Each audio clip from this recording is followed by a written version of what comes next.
We are in a place that we've not seen. I need to get these. I've got 2 big trays just of minis, just in case. In a place that we have not seen before, but we have spoke of. To the east of the Diamond Mountains is a small port town called Butte Springs. An area known for its spas. We have established that at least. And its passing trade. There's a cove that sits between Butte Springs on the east and the Diamond Mountains on the west, where there gets a lot of passing trade.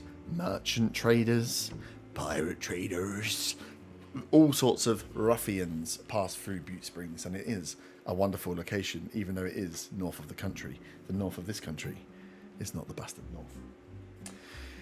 And we join ourselves on a lovely summer's day in Butte Springs as we are watching a bright ginger-haired pirate, beautiful brown leather hat, big feather coming out and round, which is like an orange, mostly red with orange quift is the colour of the feather, as he is stomping his way through the town, a slight sweat on his brow. If you were to see his face quickly, you can see that this man is panicked as he bursts through the door of the local tavern in search of some guards. The man we see as he bursts through, sweating slightly under the weight of expectation from his bride-to-be, is Taurus, a human, probably mid-30s, late 30s, quite well-built pirate. As he bursts open the door to the Old Boot Tavern, a lowly small tavern, the third tavern that Taurus has made his way to this morning, noting it is the morning, and he's not finding any of the sorts of people that he would like to find on his hunt for guards, as he pushes open the door of the Old Boot and just shouts out to the people he sees. I've got my pirate voice. Go. Gentlemen, is there anybody here that would like to earn some gold for a few hours' work? You will be indebted to a great pirate. As he looks across, dust rolls in as the outside breezes in on this summer's day. The fresh air coming in mixed with the stale air of this pub that is stitched in there, as he looks around and sees 3 old men and 2 cats. So we will come to, because they're on the screen first, the 2 cats. The door bursts open, the sunlight breaks in. Art and Bart are sat at a table enjoying saucer of milk. Would you like to describe your characters, names, levels, and classes, please? I'll go first. My name is, it's Art for short, but Art of Shadow. But that being his clan, Shadow. He's a level 6 rogue, swashbuckling rogue. Quite a charming chap. And the elder brother of Bart. Elder by minutes, but still elder. Doesn't Bart know? So, Bart. Character called Bart for short. Actual name, because he is the runt of the litter, is literally just brother of Art.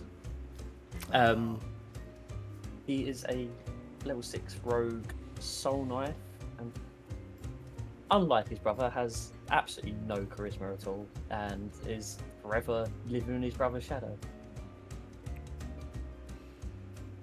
You two are sat at a table enjoying as the door bursts open. Taurus looks at you guys and goes, "You two, you'll do," and he comes over to you guys and kind of like ushers you towards. And our trio of old white men. Would you be sat together, or are you the lonely sorts that would be in a pub at 10 a.m. Sat separately, just enjoying your mornings? Is this Wetherspoons? It's very Wetherspoons vibe, yeah. The only pub that has 5 people in it at 10:30 a.m. on a summer's day in Butte Springs. Doran wasn't sure what kind of establishment it was. He was looking for an omelette. I mean, they do good food. It's quite cheap here. You can get breakfast, and it comes with a beer, so it's great. I could have done a plain with spoons if I was thinking about it. Doran, you go first. The owner's a bit of a cunt, though. So yeah. Don't like foreigners. I'm Dorian. loving this music. It's good. It's a tavern playlist. Dorian, you are sat waiting for your omelette, your breakfast that you are having here for the first time, or maybe it's the 100th time. You don't even know. Yeah, Dorian is a level 6 sorcerer, half high elf. He is a bit strange looking to everybody else around him, and that's why he's been left alone. He's got a weird sort of sheen to his skin, and his dress sense is definitely very, I would describe it as strange and foreign. And when you hear him speak later, he's also strange and foreign. He's very out of place here.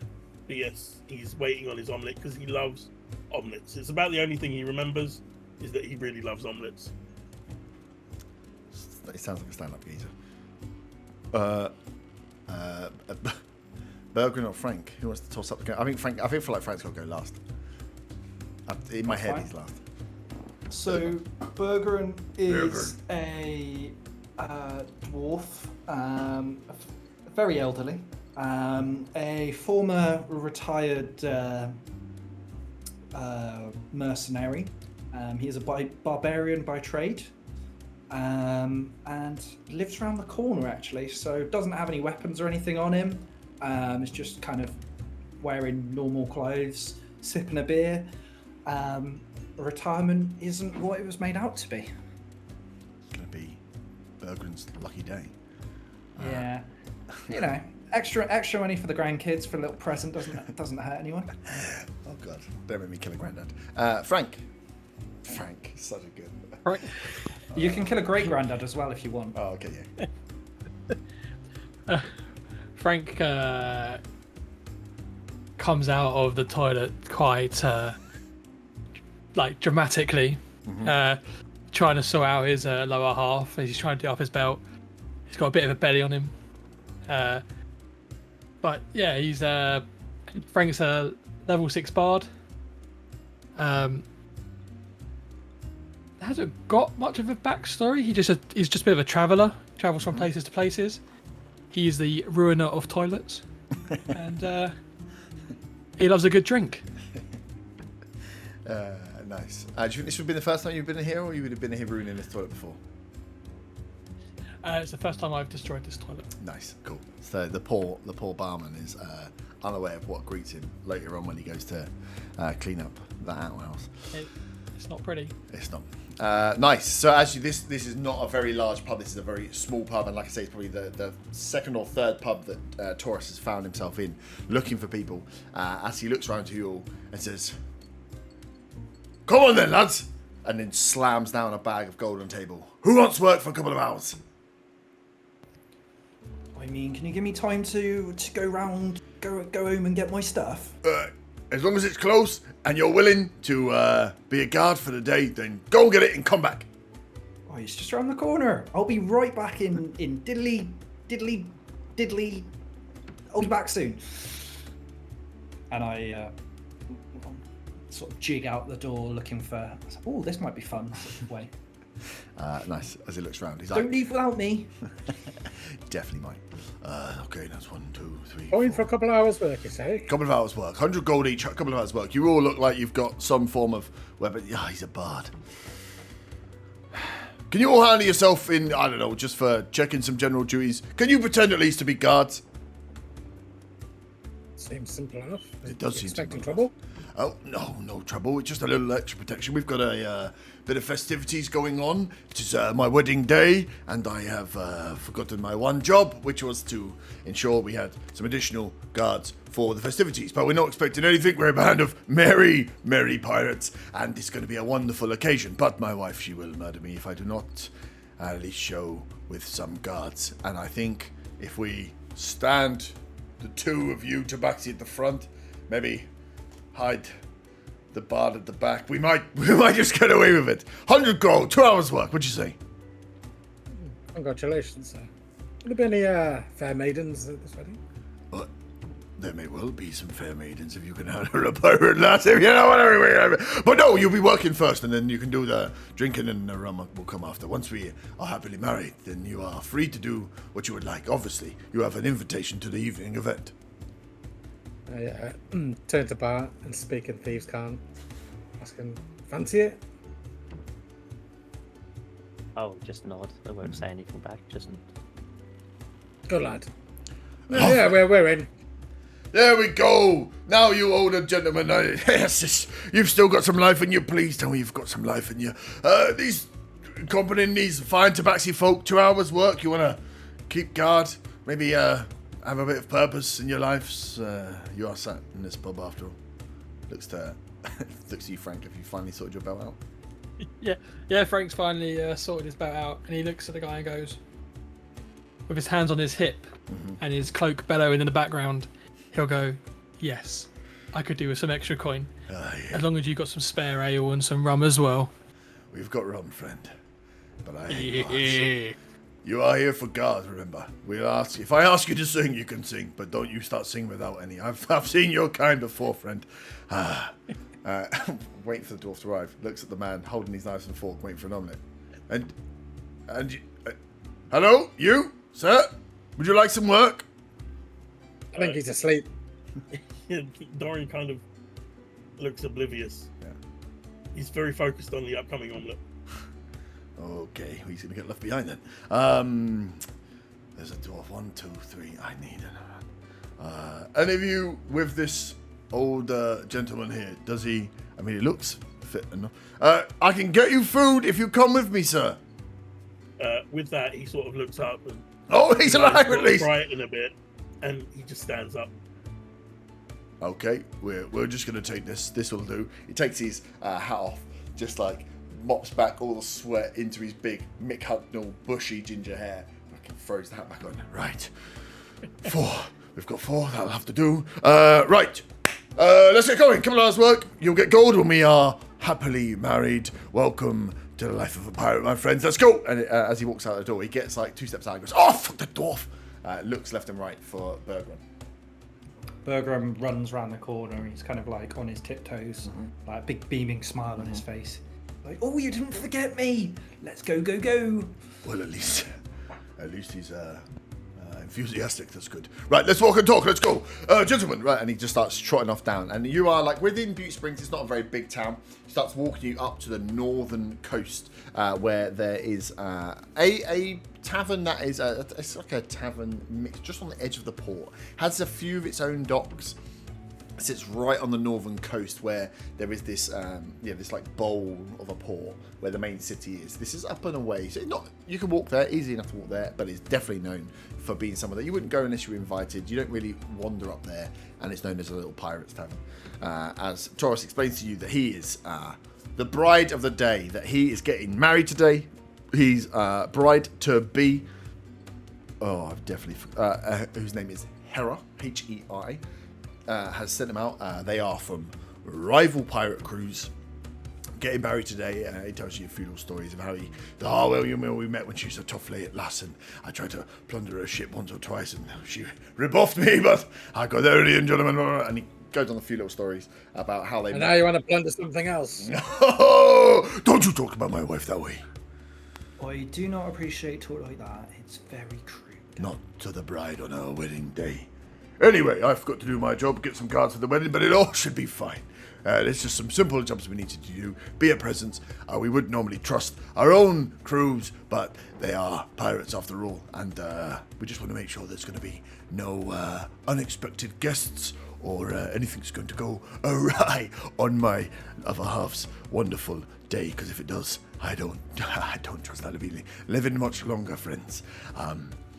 As he carries on walking up, he's like 100 gold at the end of the day. Also, if Hera asks, you are all mercenaries or guards or have the appropriate requirements to do this job, and I did not just find you 10 minutes ago in the pub. Are we clear on that? We wouldn't want to spoil your lovely wife-to-be's day, would we? Exactly, and we all want to make some lovely gold and drink some delicious rum. I am very much excited for your union. No, I'm starting to like your enthusiasm, friend. So, Come along, Grandad, as I say that to Dane. just wheel him At along. this point, Dorian stops staring into space, and his eyes fix on the 2 cats, and they sort of light up a little bit. Bergeron's walking ahead here, and he turns around when he hears the word. But then realizes it's not to him and turns back around. I think you start from. Dorian approaches the two cats and says, "Well, hi there. Ain't you a pair of pretty pussies? Can I stroke you?" Okay. Don't let him say anything when Hera comes round. Just a little rub. We're not for stroking, old man. Dorian kind of reaches out anyway to try and get Bart behind the ear. Oh, I no. dart away. Scratch him. Dorian looks sad. Roll initiative. On initiative. Yep. Fight each other. Okay. Well, maybe we'll leave Dorian here at the back. Here's your charge now, gentlemen. You'll get paid if we have a wonderful day. Unfortunately, you're all bound to each other. That's a shame. So, don't mention to Hera that you have only just been hired. You're here to do whatever jobs that she requires. We need to get ready for our wedding, and there's just a few little jobs we need you to take care of. Watch for anything that looks untoward. You all look like you've got keen eyes, so I may have made a mistake here as he keeps just like pardon on. As you arrive up the hill to this large tavern, you can see that there's a cliffside that runs across here, and this tavern is kind of built across the two levels. You're on the upper level, and there's a lower level here. As he comes like trotting in, you can see out the front is a very like Spanish-looking lady, knee-high, strapped-up leather boots, big puffy skirt, and her hair is starting to be done up, but she still has a scimitar on the side. As Hera just says, darling, nice of you to join us. These the guards that you said were late arriving? He's like, oh, my darling. Of course, these are they got lost on the directions. I must be one of the crew's fault, I don't know. Here are your guards for the day. And she kind of steps out and looks at you and goes, really? These are the guards for the day? Okay. Bergeron bows his head as low as he can. Nice. She puts a hand on the hilt and gives you a little on the back. Oh, nice to meet you, sir. Art takes a hand and sort of like kisses it like kissing a ring. And he turns to Torres and says, as you kiss her, take your hand and go to kiss it, you get a dagger at your throat as he goes, I told you not to touch my wife. I mean, no offense, sir. You're a very lucky man. This is you're a very lovely lady you've got here. Yeah. I meant no disrespect. Puts it back. Okay. Anyway, so I'll leave them with you. You tell them what to do, and we'll be ready, and we'll have a lovely day. I shouldn't be even seeing the bride this close to the wedding, should I? And she's like, okay, just go and get ready. And he's like, oh, good luck, gentlemen! And just charges off into the pub, slams the door behind him as you're left, and she kind of just looks you up and down. It's like, oh, okay. So I've heard you're here to provide some just additional support to us on this fine day. We are, I hope my husband explained, but let's be honest, he probably hasn't. We are two separate pirate crews. Pirate crews, when they come together, especially on land with lots of rum, tends to be some problems. So we just need you guys to, as impartial guards, just to maintain. We did think that the guards that the tavern offered to provide wouldn't, be impartial enough or be up to the job. So I'm hoping that you will be. We're not expecting too much trouble, but of course, over our time, we're both pirates. We've plundered and we've made our fair share of enemies. So if you could just keep your eyes out for anything that looks awry, making sure you're checking the guests as they're coming in, making sure that no one's, waiting to jump out and ruin my day, because we wouldn't want anyone to ruin my day now, would we? Have waited a long time for this. You see, like, the cracks of a crazy woman in the corner of her eye. And as long as that happens, I'm sure my husband will pay you generously, and we'll have a wonderful time, and the evening will go without a bang. Do you have any questions before I hand over you the list of tasks? I just want to say I'm very, very happy to be here, and I'm wishing you a long life together. Well, thank you very much. What a lovely man you are. I'm a dwarf, but I mean... A lovely dwarf you are. Gentleman. Gentle dwarf? Do you have any Is that- sisters? Well, you prefer a gentle dwarf, thank you. Gentle dwarf. Not on the ship, unfortunately. There are a few of the female crew members, but yes, you'll have your hands full with them. I'll wait till the rum gets delivered in the... I mean, that's what I'm hoping for, but... Well, then there we are. You should be fine. But just keep your eyes on the jobs first. I mean, you're here to guard first. Of course. Anyway, no further questions. Perfect. So, a few things off the top of my head I just need you guys to look at. We are still waiting for the rum to arrive. So if you could make sure that when it should be 36 barrels of rum, I believe. They're arriving by boat downstairs to the cellar. So if you could assure that the rum comes in, gets put in the storeroom and just like dotted about in the main hall so we're not having to carry it backwards and forward. It's a lot of rum. Please check that comes in fine. The cake has not arrived yet also. So if you could just make sure that the cake makes its way downstairs. The chefs and the kitchen staff should be able to take it in and make sure that they deal with it from there. Not expecting you to do anything else with it, but when it arrives, make sure it makes its way downstairs again to the room. That would be great. We then have guests arriving. I still have not seen any of the wedding performers, so there should be a bard, a troupe coming. I am not quite sure what the ensemble is going to be, but there was someone definitely coming for the wedding performer.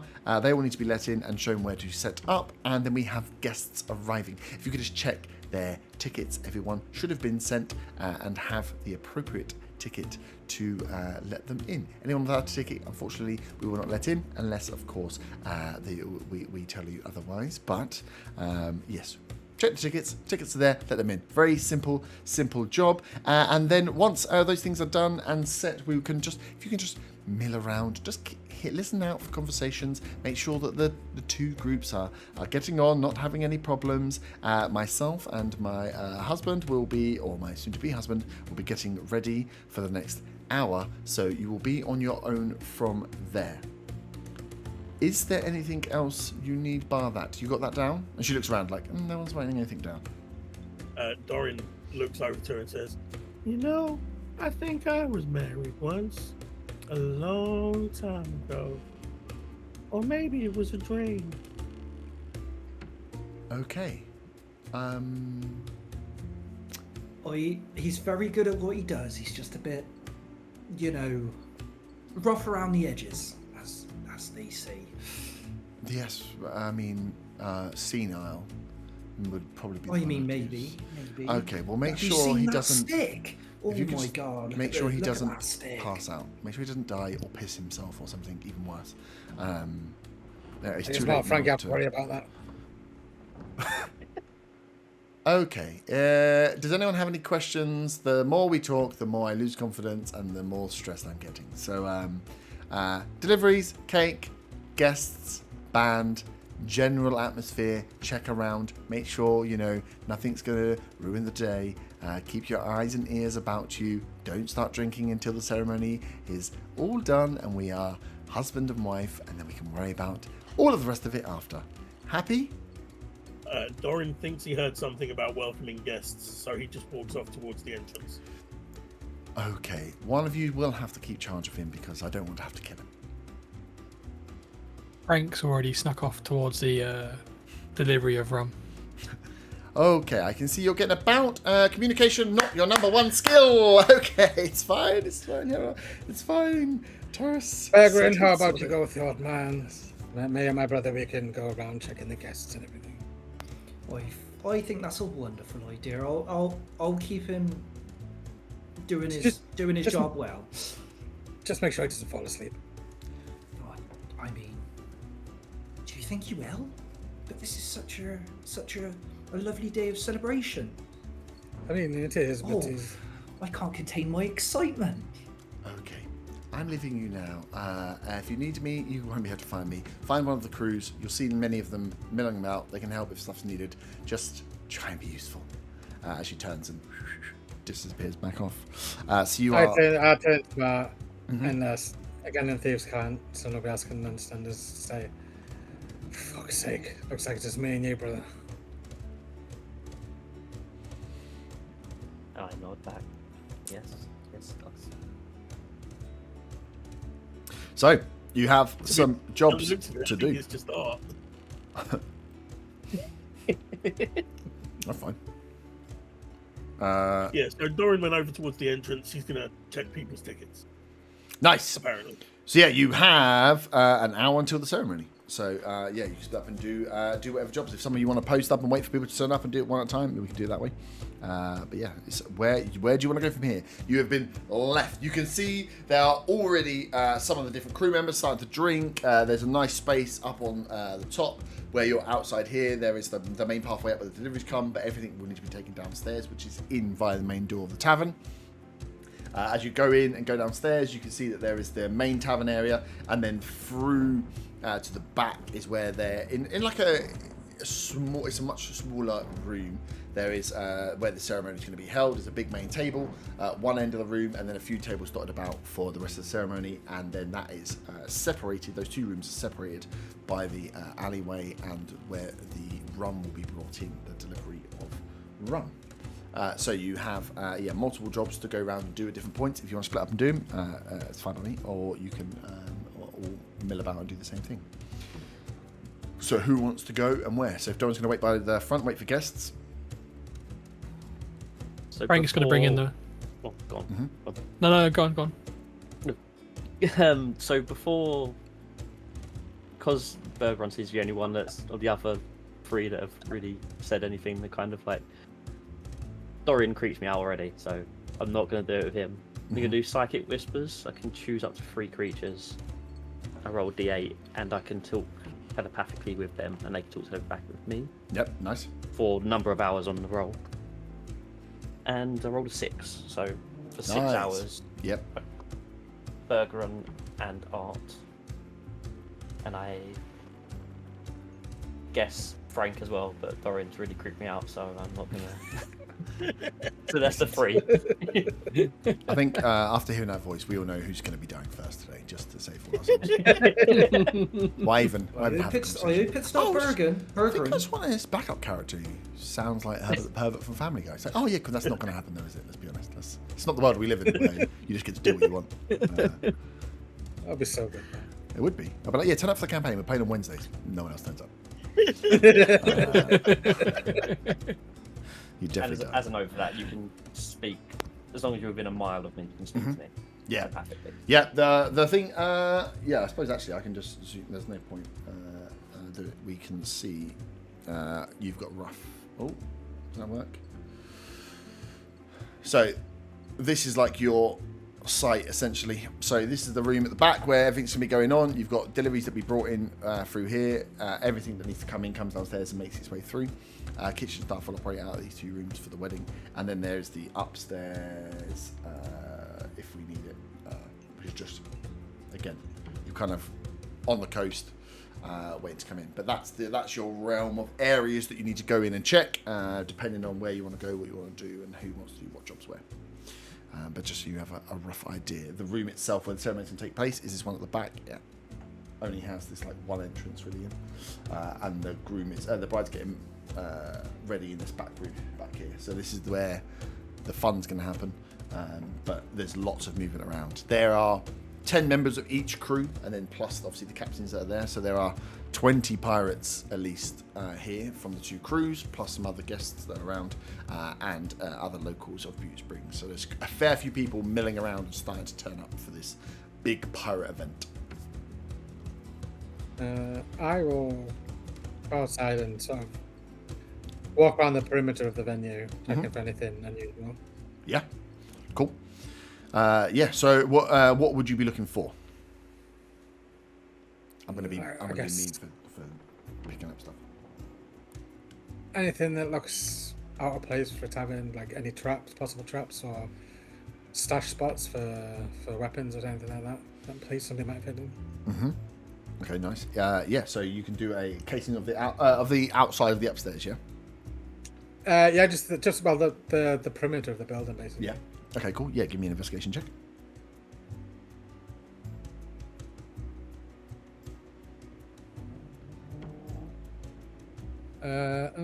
I'm not very good with investigations. That's a 7. 7. Looks like a tavern. You do notice as you walk around, you can see that there are entry points. The main entry point in and down is through this upstairs, this main pathway that follows up from Butte Springs that goes into the front of the tavern. As you walk around the side, you can see there is a cliff, so one side goes off into the water. As you look down to the water, even with 7, you can't miss the absolute harem of small keel boats that are on their way in, are probably about 5 minutes away from docking. Quick look, you can see that there's not people in them, but there are big old barrels. This looks like the rum delivery coming in via sea. And as you go around the other side, you can see there's a beach, so you can see that there is entrance to the downstairs area from that beach, as well as the upstairs area, but nothing looks suspicious, just that there's multiple entry points to this place. Okay. So using that telepathic link. I'm assuming we can talk to each other, Hayward, right? With that? Not just you. I think it has to come through me. Okay, then I'll relay to you that it looks like the rum delivery's here. I probably would have been following you anyway, but I guess, yeah. Okay, so you can Do relay tell it back to if you want. Yeah. Or... But if you're with me, I'll just tell you, and then, well, you've seen it anyway, and we relay to Frank. Yeah, so Frank, you've made your way downstairs. As you go in through the front, like finding your way in, the first, as you come through the main door, you see there's a bar off to the right hand side, and then the big set of stairs that go downstairs. As you go downstairs into the big room, asking your way, you get walked through there. You can see there's already quite a lot of booze out and about. So they're pulling out loads of the barrels into the main hallway as what looks like they're clearing space. As you can see, people are starting to get ready this entryway to take on the rum. As you can see, wait for that to come in. Dorian, you're outside waiting. Bergrim, what are you doing?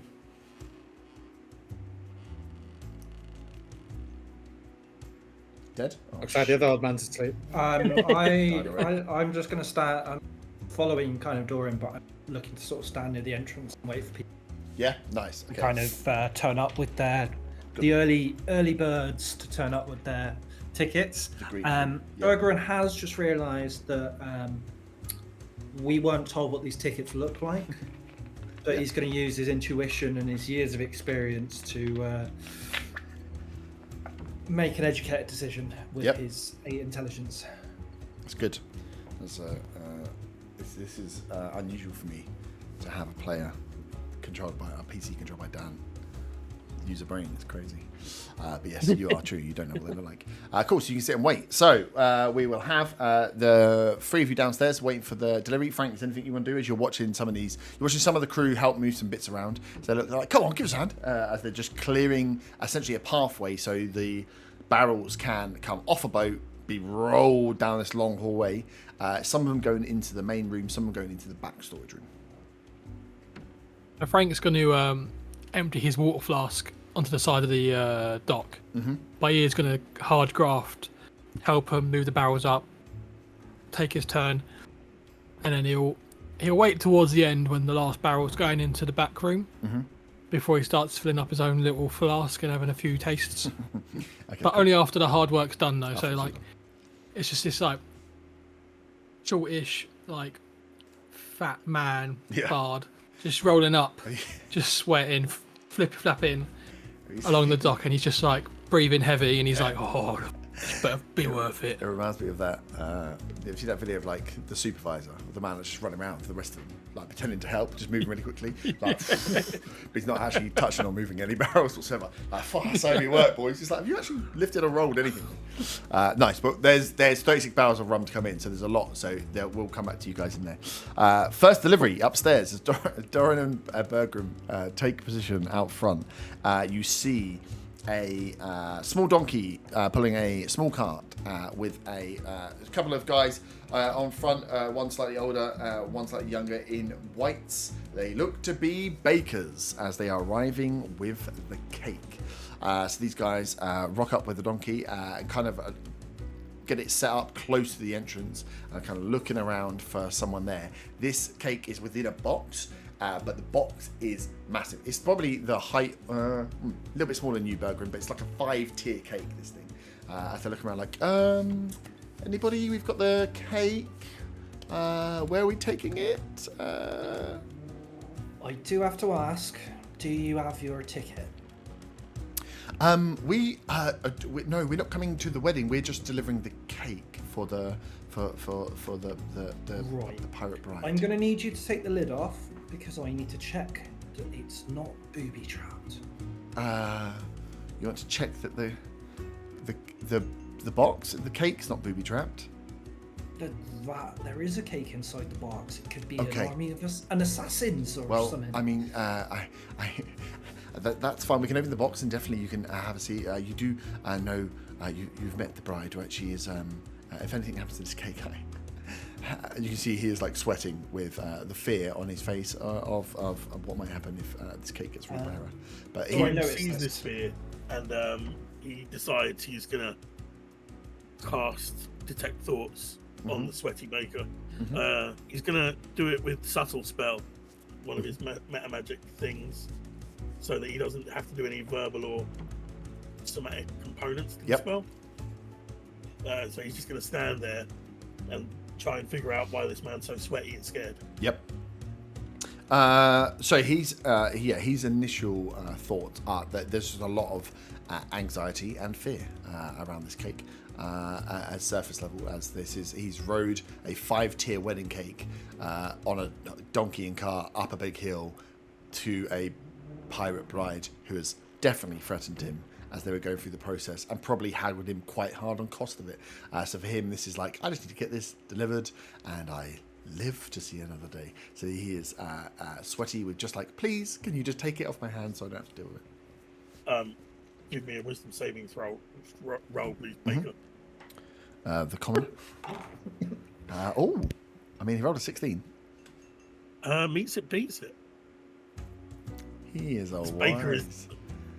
Dorian cannot sense further into this baker's mind. He is so racked with fear that he cannot be pierced further. But he does open up the front, and it kind of like slides out. So on one corner, he undoes a ribbon that's there and just slides open a corner. So there's probably like a foot gap as he's trying to keep this like the sand and the sea, everything off this cake. And you can see inside is this beautiful 5-tiered, like white icinged wedding cake. As he's like, here you are. This is. You can see that this is a cake. And as I've opened the box, there are no booby traps. I'm very much happier now. I mean, it looks like a cake to me. Head on through. And I kind of gesture towards the door. Yeah, and he's like, where are we taking the cake? As he like puts it, ties the bow back on it. I would assume the banquet hall. If this old tavern has a banquet hall, that is. I mean, you are working for the team in charge of the... We are security.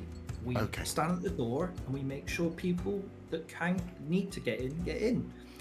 Dorian looks towards Bergren and says, "Hi there. Do these guys have tickets?" They don't need tickets. They are bakers. I've checked the goods. I mean, look at them. They're clearly here. And I mean, we've only known her a few minutes, but the bride seems to be knows what makes her happy. Okay, so Go on, go in. Okay, thank you. So you can see that, like, and he's got like this guy afterwards just tells you he's from his name's Tarry. He's from Tarry's Baker's, and his like young son gets out the other side as they have this massive. Do cake I on recognise Tarry's Bakers as a local? Yes, you would. Cool. Yeah. Even more so. I'm confident they can go through. So yeah, I don't know where they're going, but that's not my shimmy, problem. that's fine. I'm security. They shimmy out and then they carry this thing in, asking certain people along the way to help them get it in. But yeah, you see this large box cake that they've like tied down is being carried by these this baker. He's like, as he makes his way inside. Nice. So the cake has been delivered. You assume it's going down to the kitchen. It'll take some time to get down, find it, and come back. Probably like 10-15 minutes worth of time as well, because they're slow walking down the stairs with this cake, hoping not to drop it anywhere. The deliveries. By this time, Art, Bart, and Frank, you are watching these boats come rolling in as you can see that there's one crewman essentially on these little keel boats that they are just bringing this ship. There's obviously a ship out there or a couple of ships out there, pirate ships. They've just got all the rum on, and they're just running these keel boats in with a couple. There'd be a couple of barrels per small boat, and it comes through this very narrow way into the area where these boats are, and you are in there just loading them off. Is there anything you want to do with as they're in there? A lot of them are delivery crew or pirate crew from there, and there's a few people helping, but is there anything you want to do with the barrels as they're coming in, or with the people that are coming in? I'd like to randomly shake the odd barrel, see if it feels like it's got liquid inside it or something else. Yeah, nice. So yeah, you pull as the barrels go every 4 or 5. Give me a little shake. Give me a investigation or perception if you want to hear from the sloshing. I'll go for perception. That'll be a 16. 16. You check every couple. Give them a good slosh, and they a few of the guys are looking at you a bit weird. But yeah, all of them that you roll on all seem to have liquid inside at least. As they get rolled in, and you can see one of the big burly pirate guys is pointing him left, right. It looks to be one of the first mates of one of the crews, probably, as he's kind of takes them in here, and they send a load through. A few go into the main hall to be set up and drunk from straight away. Vast majority are going all the way down into this storeroom at the back end, where they're loading up or rolling all the way down. So a few of you roll them all the way down to the storeroom and get them all set up within the storeroom. But yeah, these barrels come in. You count them all off. There are 36 barrels, as you were told, and it takes you probably 20 minutes, half an hour, with a lot of people there moving them all out to get all these barrels in and shaped. Can I keep an eye out to make sure everyone that goes in comes back out? Yeah. Give me a appropriate check. Perception, probably. Just to keep an eye on tabs. Oh, that is a 25. 25. Yeah. You kind of sit back a bit, watching to keep track of that, rather than Frank pretending to do work when he's not doing work. And you count and you see the people coming in. You kind of keep track of the faces. You think all the people that went in, you're fairly sure all the people that went in went out. You do notice one thing though, that as they're starting to peel out and the boats are disappearing, there seems to be a boat that's just floating towards the back of the cavern. So where the entryway is, and there's a bit of a, it's only probably 20 foot, but it's a bit of a cavern. But this was empty of boats. And as the boats have been coming in and loading in and coming out and going out, all the keelboats are leaving. One keelboat has been left behind, and it's not moored. It's just floating, like it was supposed to go out, and it's now just against the rock, just knocking itself. That's right near where we are. Then it's not over off to the side or anything like that. No. Just looks. It's within this cove. So yeah, the cove is. I've got them. And the cove, just goes into. Just goes into here, yeah. Okay. So they've been coming in, loading, leaving out, and as you've been loading them, you've been checking them, they've been rolling down to the storeroom, some going in the main hall. Just the boat's just rocking up against the shore here. Every other one has been clearing out and going, or there might be one or two that are moored up here. This one, not moored up, and he's just knocking against, and with that high perception check, you're a bit there wasn't a boat just floating when we came down here. Now there's a boat just floating. What's that land? Sorry, what's that land behind the cove there, where the boat's knocking up? Is it just blank land, or is it yeah? This is because this is the underground. This is in the cave. This is coming into the cave. Yeah. So on top is the top of the top floor of the pub, which is where you came in. You're downstairs, but the downstairs is built into the cave. So this is a little entryway in via a cave, which just lets them get deliveries in under there. Right. Okay, pub. Yeah. So 2-floor jobby. Yeah. So I'll take note of that, and Yep. when go back inside, I want to head round there to see if looks like anyone's coming through that way.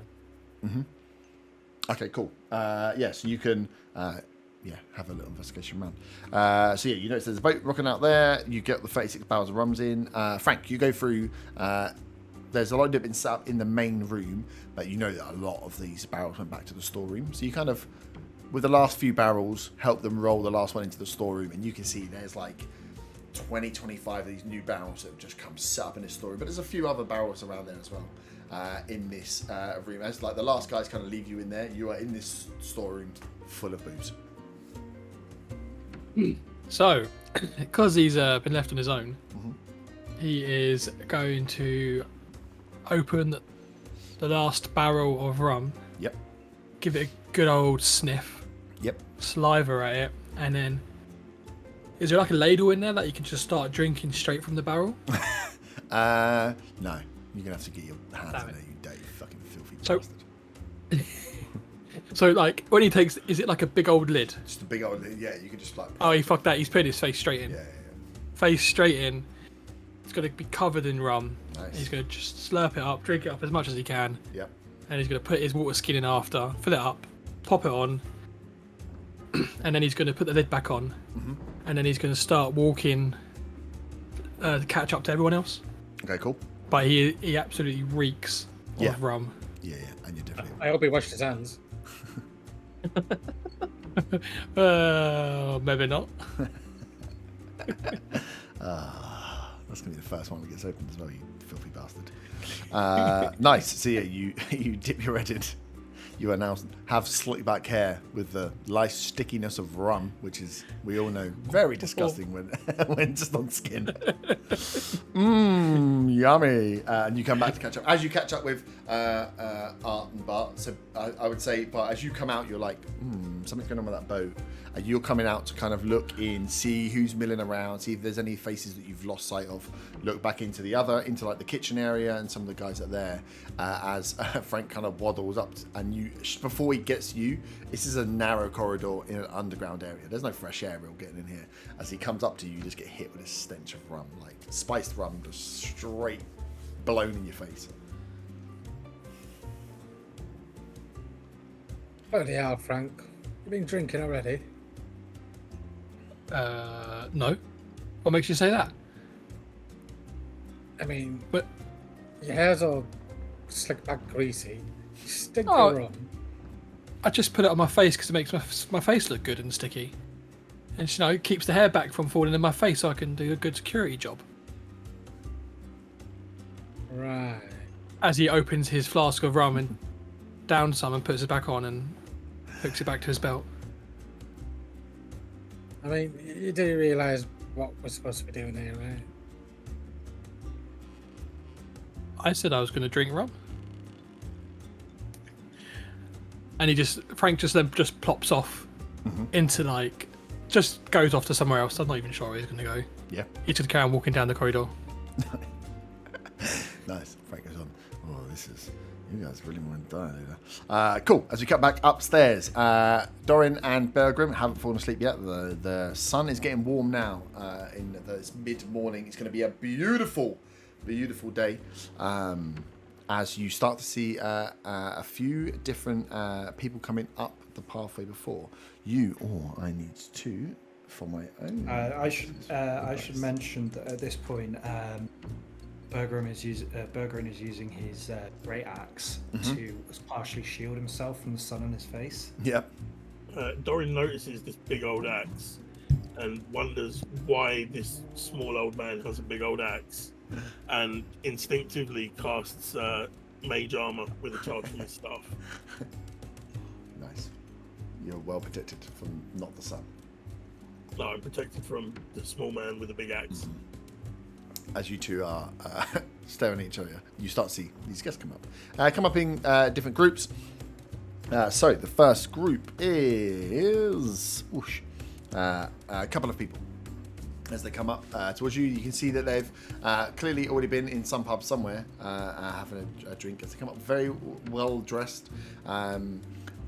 No, but you can see these are definitely seamen of some sort because they have their shirts slightly open. No formal ties or bow ties or anything. But are neatly and well presented, very clean. As they make their way towards the pub and see you outside and think, fucking hell, what's are you parents of the bride and groom, or? Well, how's it? Have you Oh. got your tickets? I don't remember the bridal groom being this height, but it's a good joke from you there, old chap. I mean, Young chap, I should say. you. One over this side and one over there, and we'll check your tickets. So they hand you over tickets. Ooh. I have a question. Yep. Were we given a stamp to stamp people on the You were wrists not. as they enter, No, you and weren't a given a little device to count the amount of people going in? You weren't. They didn't think about this. The logistics of this wedding have not been thought about. Some might say How that can they we were be trying. proper bouncers without the right kit? I know. Some might say that because they found 5 guards on the morning of the wedding, that maybe logistics was not the best for this wedding. But yeah, I mean, if you want to implement a system, be my guest. Well, 2 lines. There's 2 of us. We'll each check tickets. Yeah. Oh, I meant for stamping. Oh, have I got? I'm just adding a pen to my inventory. Yeah, you can have a pen. Pens are needed. No, a quill. A quill and ink. So yeah, quill and they hand over these 2 gentlemen hand over their tickets to you, and you have this ticket in front of you that just says, and they are like there's a bit of flamboyance in the like elegance of they've been handwritten, but around the edge and there's some borders and stuff around the edge. And so yeah, these guys hand you these tickets. You don't know what a good ticket looks like. Dorian doesn't even look at his ticket. He's just been handed something and he hands it back and he's happy Nice. that is a ticket. a ticket. Perfect. I take the ticket, look at it. Looks like a ticket. We're good to go. Nice. Before they walk past, I stop them and I'm like, Roy, we just need to put a mark just to make sure, just to show that we've signed you in already. So if you don't mind holding out your wrist, and I get my quill. The wrist. Hold out their wrist. And I Gets out his great axe. Yeah. I just do a little cross on their sleeve, not on their sleeve, on their wrist. Oh, that's quite smart actually. That might catch on. You always get people trying to break into these sort of things. Well, thank you very much, gentlemen. I hope you have wonderful days. We will be seeing you inside, I'm sure, at some point. Very much so. Enjoy the festivities. Oh, what an exciting time. Dorian has already forgotten that he's spoken to this man. They get their crosses and walk back in. Nice. Those of you downstairs, what would you want to do after us? I know I've got a few guests to get through here, so just so I know where you'd be going after. I know Frank's just aimlessly wandering. I wanted to head round to where that other door was, just to like have a little look at the door, check that no one's. Please check that it's not open and no one's coming that way. Which door? Like a little investigation by there.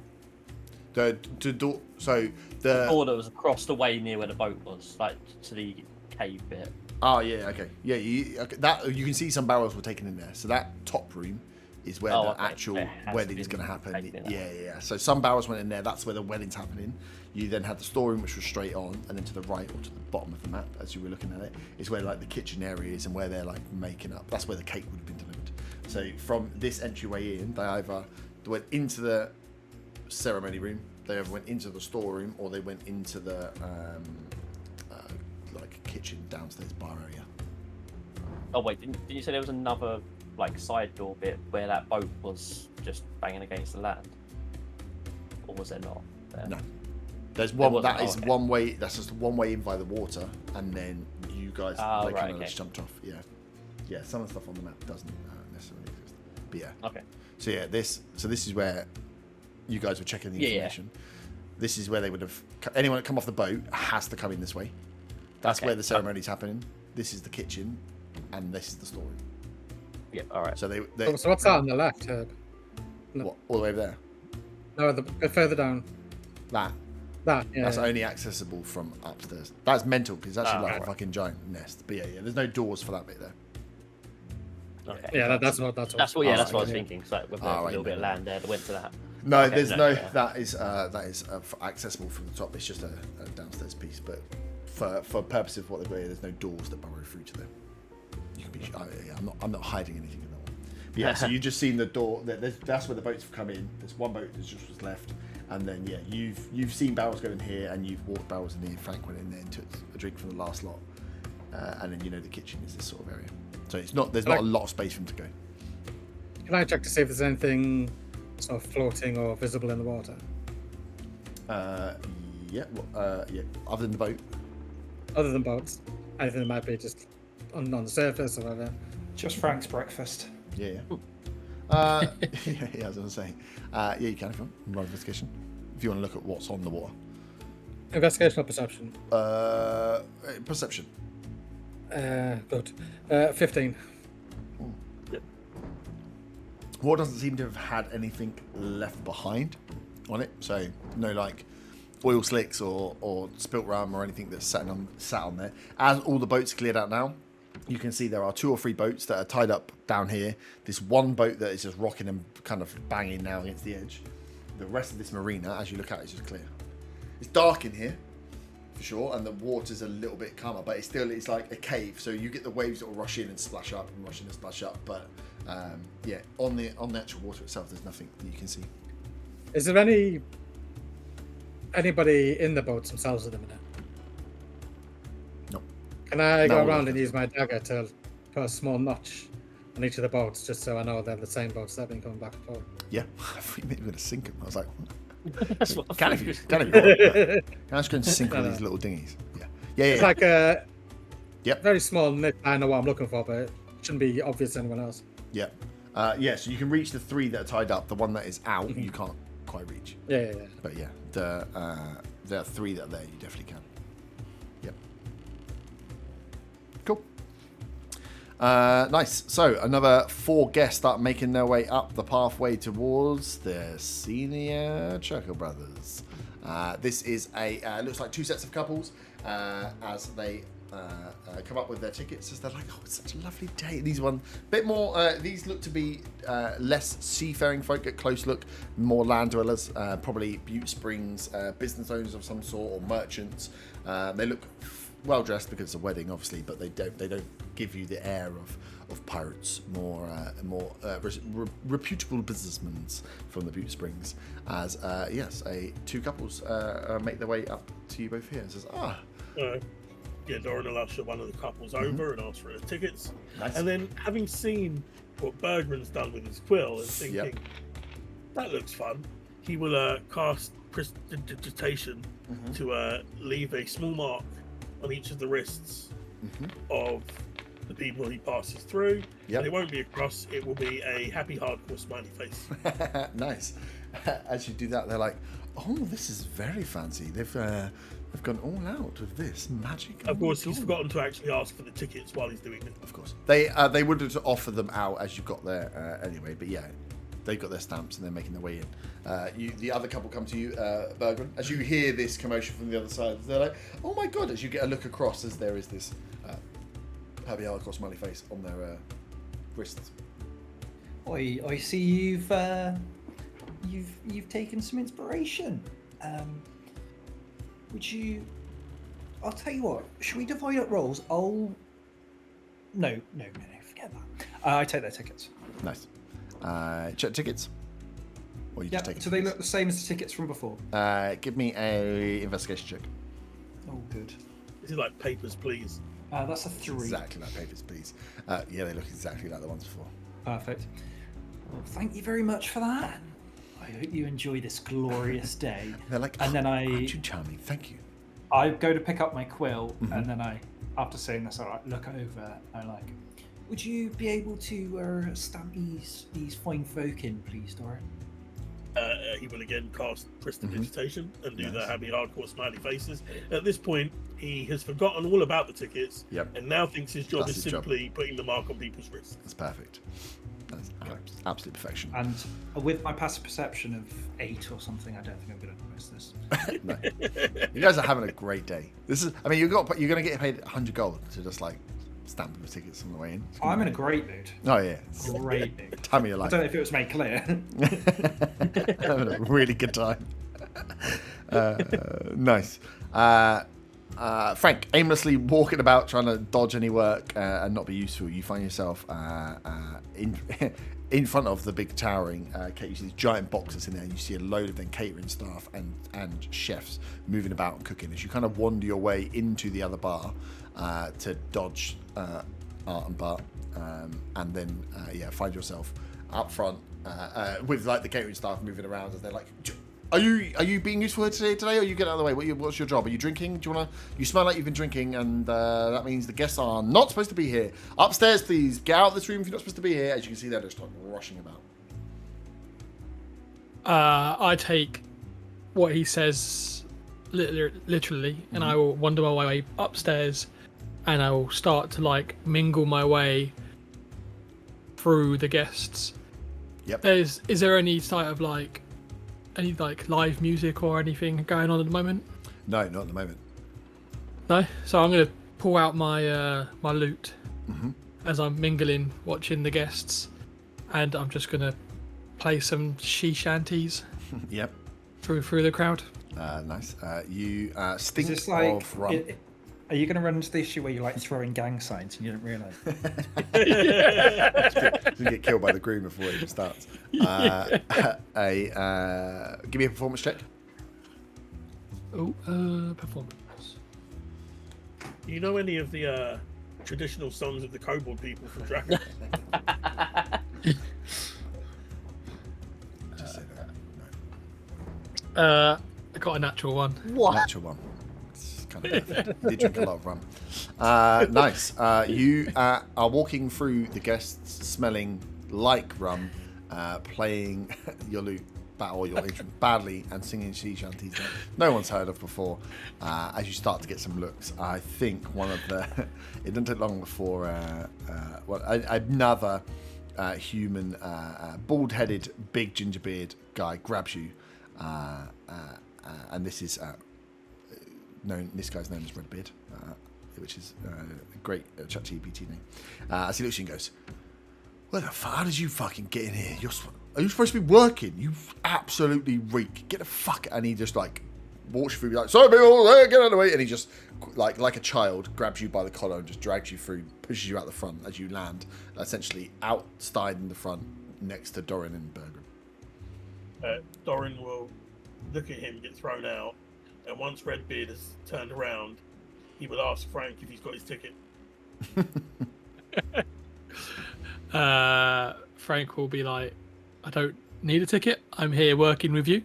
And Doran will then cast prestidigitation and put a happy hardcore smiley face on his wrist Nice. and usher him in. Seeing this, Bogran turns to Dorian and says, "Ooh, can I have one of them too?" Of course you can. And yeah, he gets a happy hardcore smiley face too. You are fully dying today. I now feel like I'm a real part of the congregation. How exciting. It's been ages since I've been to a wedding. Another two guests make their way up towards you. Another couple of younger gentlemen, more pirate-looking types as well, as they make their way towards the door. And like, "Here we are, gentlemen. Tickets for the wedding."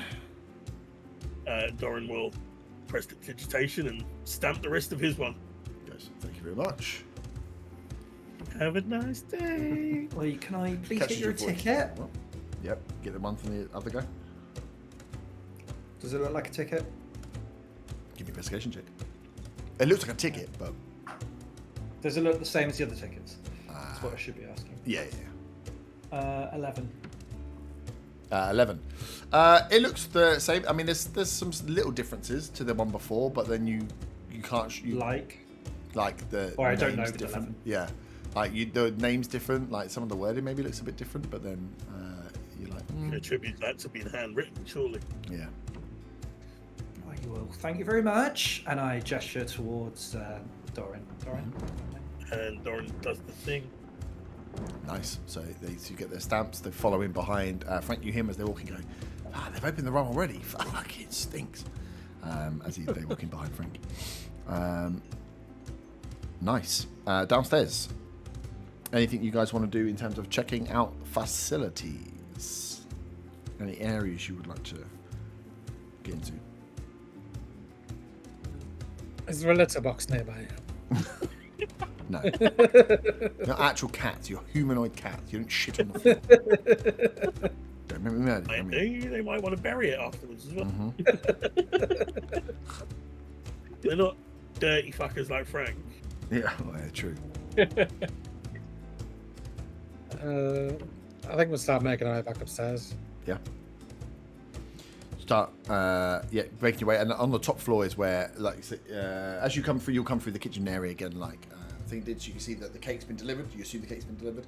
You go back upstairs into the main bar area, upstairs the tavern area, and you can see that a lot of the guests here now. You can see the 2 sets of crews are up there, and obviously there's more people than when you went downstairs. So guests have clearly been arriving, and Doran and Bergren have been doing their job. So you can see that there's a drink. There's a lot of ale. There's not a lot of rum going on up here. There's a lot of ales and bars being served by the barkeepers up here, trying to keep people lubricated before the festivities start.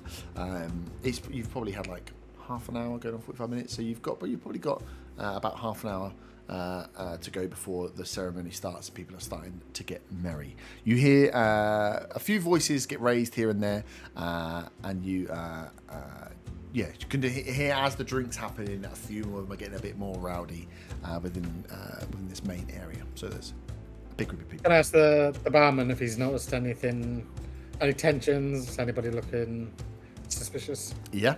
So the barman is a big, fairly like burly half elf. He's not an elk. He's not an animal. Did you say you wanted there to be an NPC called Chris? He's called Chris. Chris. He's there like pouring beers, and he's just like, you want an ale? We're pretty busy right now. We're doing ales for everyone. Ale. And he's like half pouring it, puts one down.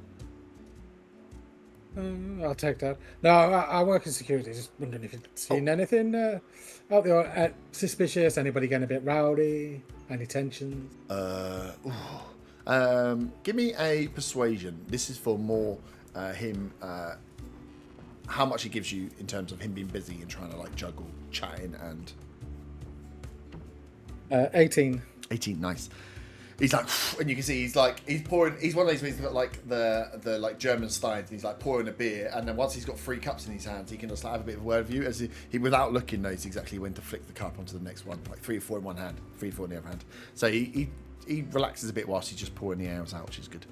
He's like, well, I mean, there's 2 pirate crews getting married today, so there's a few people that maybe don't like each other as much. And he goes, watch out for those 2 over there, and he like nods towards 2 dwarfs that are sat on separate tables, but you can see immediately when he points to them, you know the ones, because they look almost identical and they're staring at each other. But they're like 2 tables apart upstairs, sat on like these higher bar stool type things. He's like, watch them 2. They had a few words earlier and now haven't said anything and are just staring at each other. So yeah, that's not great. But other than that, for guest wise, I mean, there are so many people running through here. I have no idea who might be fighting with who at some point. It's been a busy one. Is that you're the security, are you? We're part of the security, yeah. Oh, okay. Well, I was told that my usual guys wouldn't be up to crack by Hera, so I'm hoping you guys are ready for whatever they think might be going on. So he puts another, slides another 3 beers down the bar, starts pouring another in. I'm sure your guys are perfectly capable, but you know, it is what it is, I guess. It is what it is, I guess. Well, yeah, I'm still getting money for the venue for the beer, I suppose. But no, in terms of that's it. There's more money for you. You don't have to pay out for your guys. You know, I know, a bit more profit for yourself. Means I've got to let a load of people that I don't really know walk around my premises though. So yeah, just be careful with it. Swings and roundabouts. But no, clientele, I mean, we're keeping them up here. At some point, they've got to squeeze down into that room downstairs. That's going to be hectic as hell. But I'm going to keep them as lubricated as I can up here and hopefully placid. So I don't know if Bart heard it, but to say about those 2 dwarfs there. Mm-hmm. You go up to one, I'll go up to the. We'll just have a quiet word with them to remind them of the big day and we don't want any trouble. Yeah. With that, I'll go up to one and say, look, you know, it's a big day here for both families. Don't want any trouble today, so. Sorry, let me just find out what the fucking door's called. Yeah, you can see the dwarf you go up to is wearing. You can see that once you get in, you can see that these are like the crews are kind of sticking to their own crews. So these guys, the ones you're going to talk to, are from Hera's crew, the Towering Tides crew, and you're talking to when the dwarf looks at you, as he turns, you can see he's got the one good eye is what he's staring with, and as he turns, you can see the other eye he's got an eye patch on. As he goes, "You talking to me?" Yes, sir. Yes.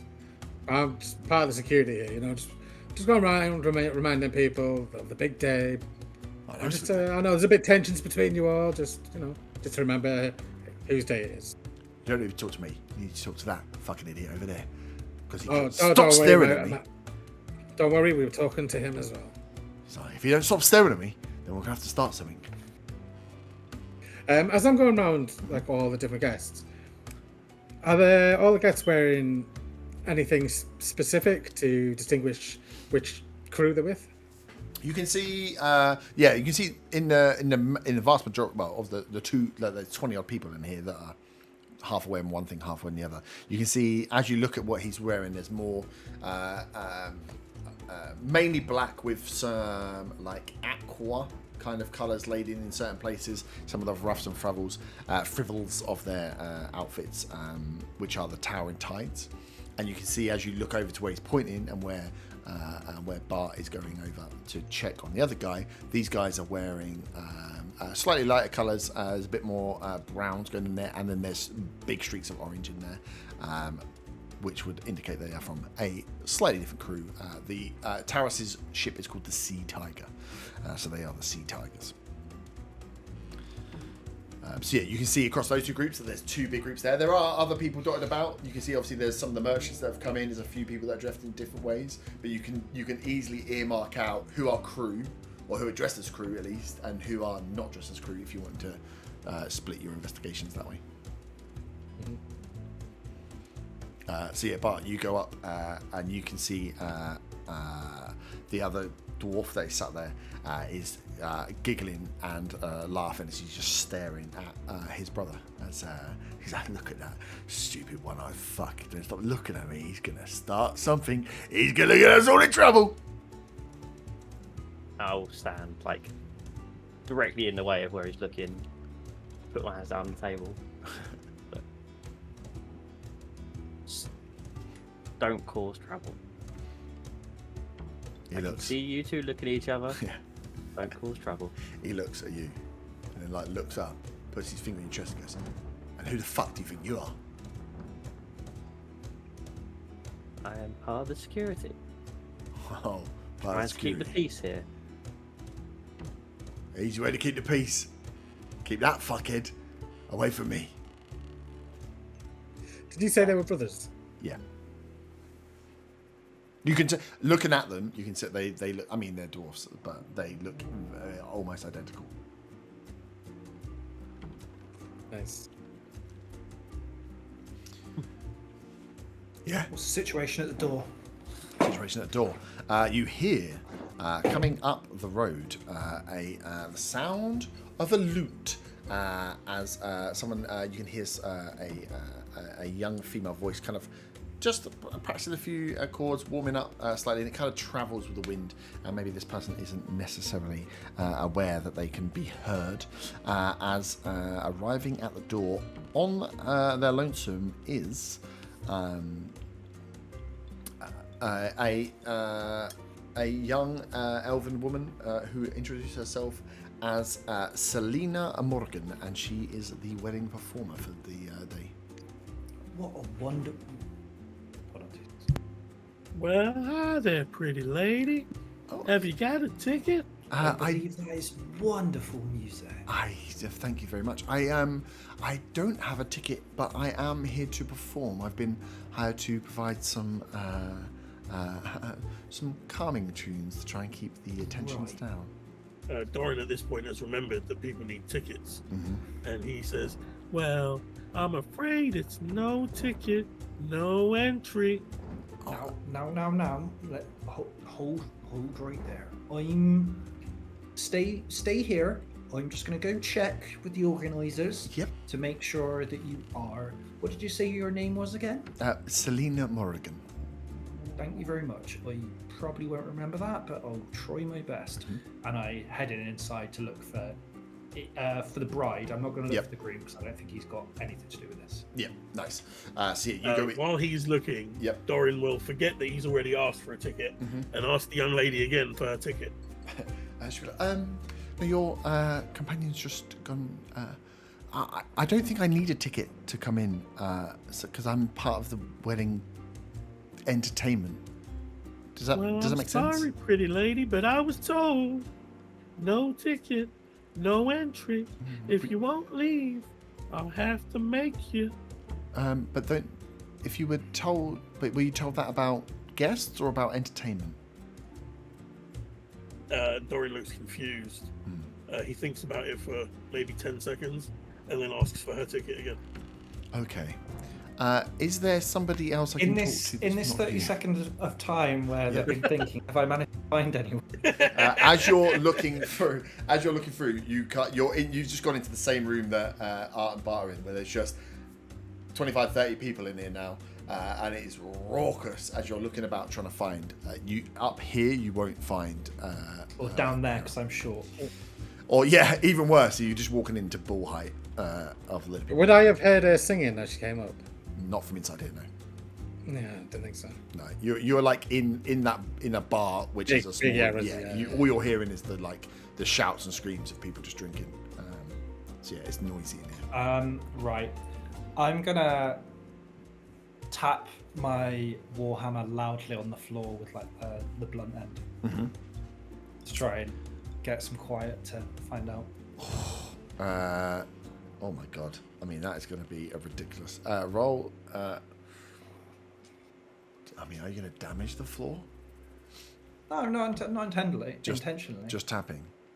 Yeah. Roll an attack. Just roll an attack against the floor. There's no ability check for tippity tapping with no magical help. It's not the best. It's a 12. 12. No, you like boom, boom, boom, and then give it another one. This is 30 people, pirates drinking. This is very raucous. I'm looking a bit stressed now. Not gonna lie. Do I see Art and Bart? Yeah, you'll see them like milling between the crowds. They are the only tabaxi here. Right, I'm gonna run over to them, which is surprisingly quicker than anyone would expect for my short little legs. Yep. Yeah. I mean, you can use your psychic link, remember? Shit. I've got a psychic link. Yeah, it's a Bart. Yeah. Oh, I is set that up a a thing? psychic link between. Didn't you say it had to go one way though? Did you clear that? It has no. They can talk to me and I can talk to them. Oh, okay, but it's not. But They can't talk. I can't directly to Yeah, Bergen. yeah, okay, cool. Yeah. Go through Okay. me. So I'll go up and I'll be like, have you seen the bride? We've got an elf, Saline, I think her name was. She says she's supposed to be the entertainment. Well, have you let her in? Well, she didn't have a ticket. What am I supposed to do without a ticket? She's entertainment. Right. Okay. On your How- head. how- On your head be it. On your how- head be it. how And I'll does- scuttle off. I'll follow him because the thought of a fine young bard, female bard, sort of like being the charming rogue that I am. Oh, well. Can I ask how long this has taken? Oh yeah, she's definitely going to be trying to get in again. Well, because at some point, Dorian's going to lose his patience with asking for a ticket and cast dissonant whispers to make her run away. Yeah, but isn't he just forgetting that he's already asked? Yeah. So he's not going to have frustrated, is he? Yeah, you've built a character that literally can never get angry. It doesn't make any sense. Please explain that character. A guy that can't remember anything now remembers how to cast spells. Well, I don't think so. You're mute for the whole session. How do you even know how to talk? He may forget that he's asked for the ticket, but he has the sense that this lady's been in front of him for a while. This, From the look on her face as well. No, she is being very pleasant with you, and on the third time of you asking, she produces a piece of paper and says, "Oh, sorry, here's my ticket." Ah, in that case, why, thank you, young lady. He doesn't even look at it. He gets her to hold out her wrist and press the digitations, that bitch. Nice. She holds out, and you press the digitation. Give me a perception check. Yeah, perception. It will be perception. Me? Yep. 16. 16, nice. As she says thank you and tries to catch your eye back, you, as you do the presentation, you notice that it doesn't appear on her skin. As she kind of goes, thank you very much, and then carries on and walks in to the... Yeah, no, Dorian would be oblivious to that. Plus, I just want to remind everybody that prestidigitation, these marks only last for an hour. So, you know, if anyone checks halfway through the wedding, none of these guests will have marks on their arms anymore. Except for the two at the very start that got drawn on. Yeah. Let's hope that they were good. As I was on my way, do I see this lady now? Because I was following Bergren back to the...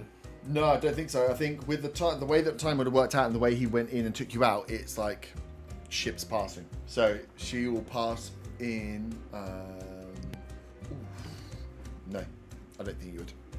Okay. You wouldn't Well, see in them. that You wouldn't see case- them. What you've been for Bergen would have been with you, so he would see her first and be able to point out. Yeah. So as you kind of go in, you're like passing. There's people walking around this place all over the shop. As you walk past and get back out the front, and she's not there, kind of Bergen, you turn around to look behind you. You've passed maybe a couple of people, but none of them were her. Where is So I go back to the door, I guess. Yeah. So you guys would have worked your way through the people, come back through, got to the door, then realised Dorian's just sat out there on his own. Look back to be like, did we pass her? Has she gone backwards or forwards? Bergwin, you did not see her. Where did she go? The young Alright. lady? Yes. The one that said she was performing? Well, she had a ticket. I mean, So I'm she sure it'll be did have- fine. I don't think she did have a ticket. She should have gave me a produced- ticket. Well, maybe she found it. Maybe it was in like the bottom of her bag, and she couldn't. She just didn't want to go through all that hassle. I mean, she's entertainment, isn't that right, Art? I mean, yeah, but she said she didn't have a ticket, then all of a sudden she did have a ticket. I mean, you told me, and I said on your head be it. You that did. She's entertainment. She don't need a ticket. Well, Now, she I had a thought you ticket. were. I thought. But you it's were just strange that then all of a sudden she produces a ticket after not having one. As I said, it might just be it was in the bottom of her bag, and she just couldn't be bothered. She didn't think she needed to get out because she's entertainment. True. What did she look like? If you think she might be suspicious, go find her. What did she stand look watching like? The door. I mean, she was an elf. I think she said her name was Celine. And I don't remember what hair color she had because I don't think it was described to me. What was she wearing? Clothes, I think. They weren't described either. Brilliant. She had a lute. She had a lute. A beautiful, beautiful voice. Voice of an angel. Okay. And Dorian will say, well, she had a ticket, so she's got the symbol on her wrist. Symbol? What symbol? We're doing a stamp, and he does this magic smiley, and I look down at my wrist. But How long is this supposed to last?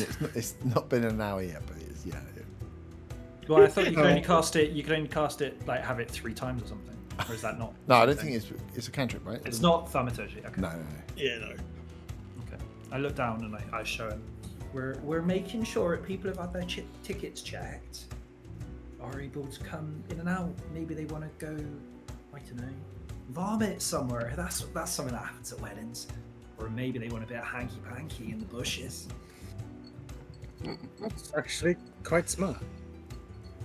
I thought Well so. done. Well, I was doing it in ink, and then I saw the art that the old Darren was doing, and I thought, oh, that's much more professional. Isn't that right, Darren? Dorian's staring up into space. Maybe some life in the old dog, yeah. Is it just Art around, or is Bart around too?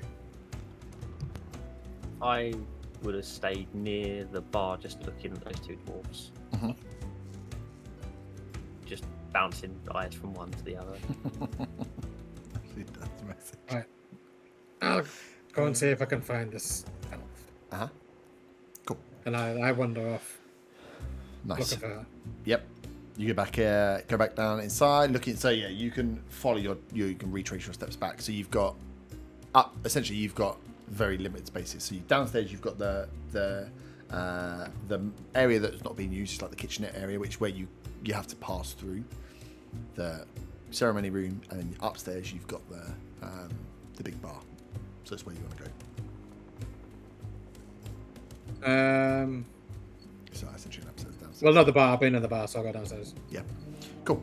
So you head your way downstairs. Looking for... I'm going to have to make you roll investigation checks. To look at what are you going to look out for, I suppose? An elven lady with a lute, I guess. Nice. It's the only description I've been given. Yeah. Give me an investigation check.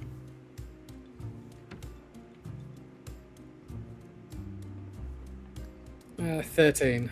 13. As you come downstairs, you can see the big cake box. You can see the caterers that are running around with bits now. Not a huge crew of people, but there's people definitely running around down there. And you can see with a 13, not very well hidden, thrown under a table, there be a loot.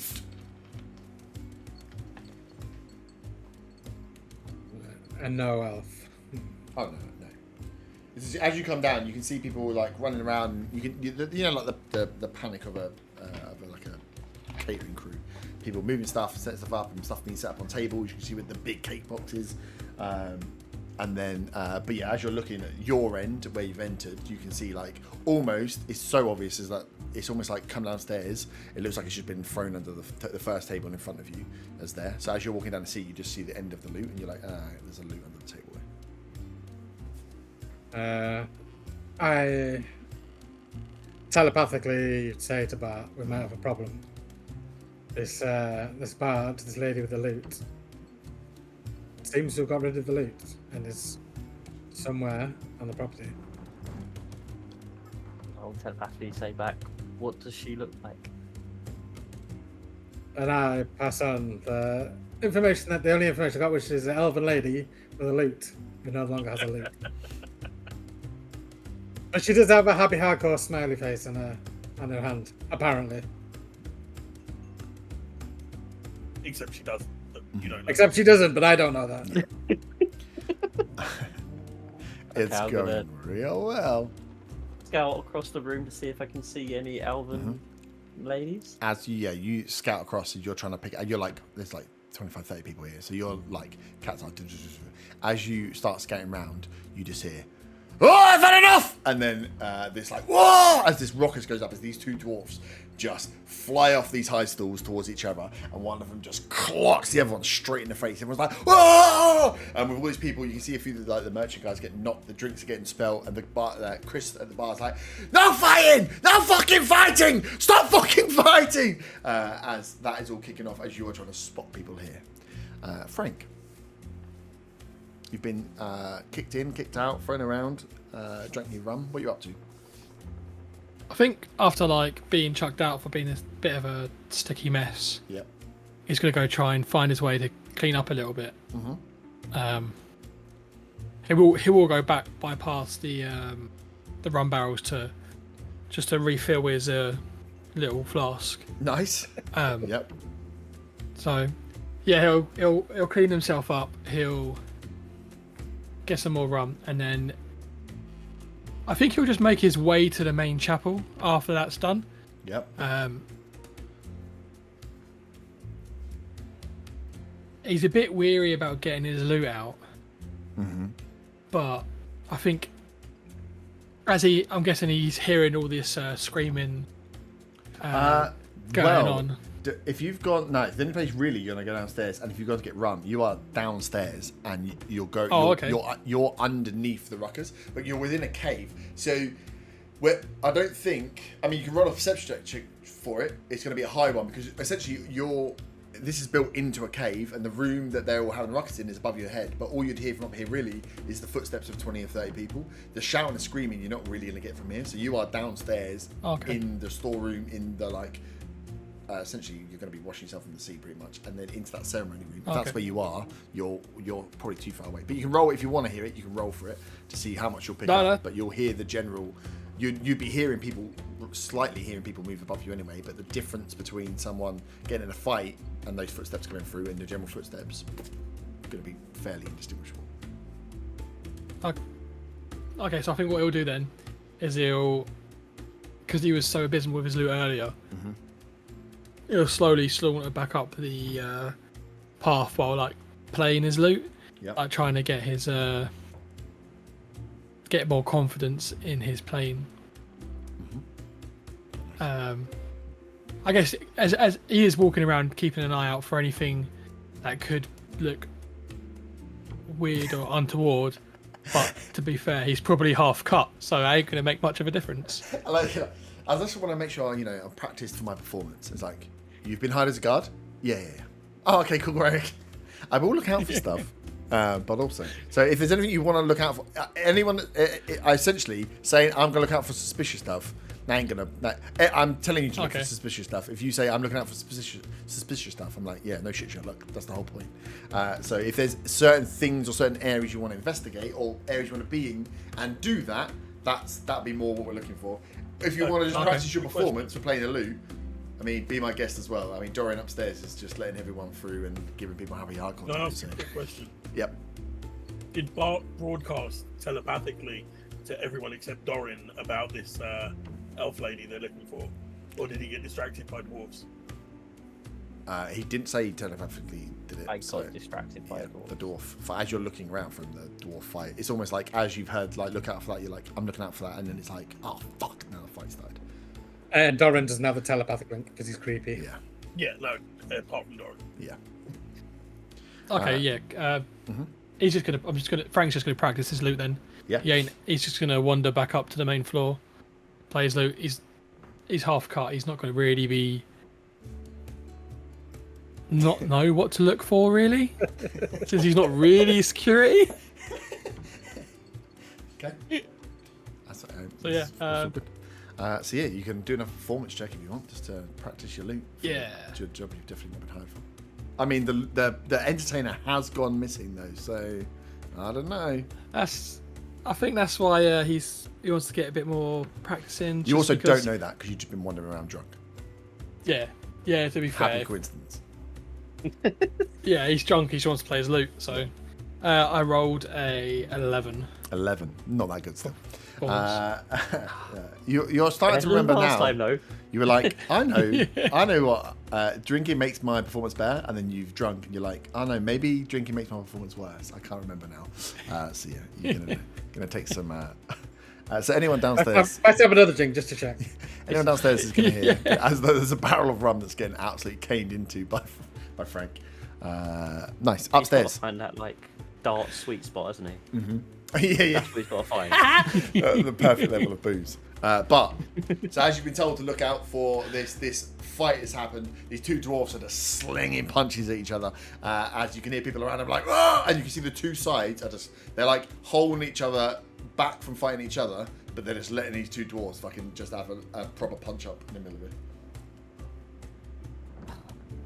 What you do? Can I so can I jump up onto like a table or something and throw one of my psychic daggers in between the two of them? Yep. Just to try and get their attention. Yeah, give me an intimidation roll. Intimidation roll. That is a 12. 12. Give me a pure luck check. 1 to 9, that is seen as an act of aggression and a fight's going to kick out. 10 up, they might witness it for what it actually is. 13. 13, nice. So the dagger goes down. They as they're throwing a punch, they stop and then look towards you.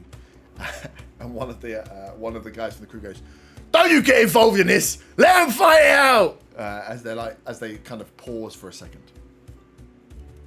This is your chance to interject. Will telepathically say to to everyone that I had the link with that there's problems in the bar. I think outside Berggren, let's say probably not Dorian, but Berggren, you would definitely hear the fight go out because you're closer to that you're upstairs and you're closer to that entry point. You'd hear that fight go off and then you'd hear the shouting, and then you But get the obviously telepathic thing. Yeah. I turn to Dorian quickly and I'm like, Roy, don't let anyone else in. And I rush downstairs to try and help. And hearing this, I'll go as well. Dorian thinks to himself, but what if they have a ticket? Very valid point. You running up? Yeah. Cool. Yeah, so you three run in, and you can see it. These doors, as they shout that, these doors go back to the slinging fights. You can see a few of the other crew are like, they've had a few beers now. They feel like, well, we haven't had a fight in a long time. Maybe we just throw some punches. You can see that they're there. There's again people that aren't part of these two like gangs that are on the edges. So you know that like the merchant couples that you let in are kind of stood to the side trying to get out of the way. There's a few of the other people that have been let in by you that are kind of watching from the outside.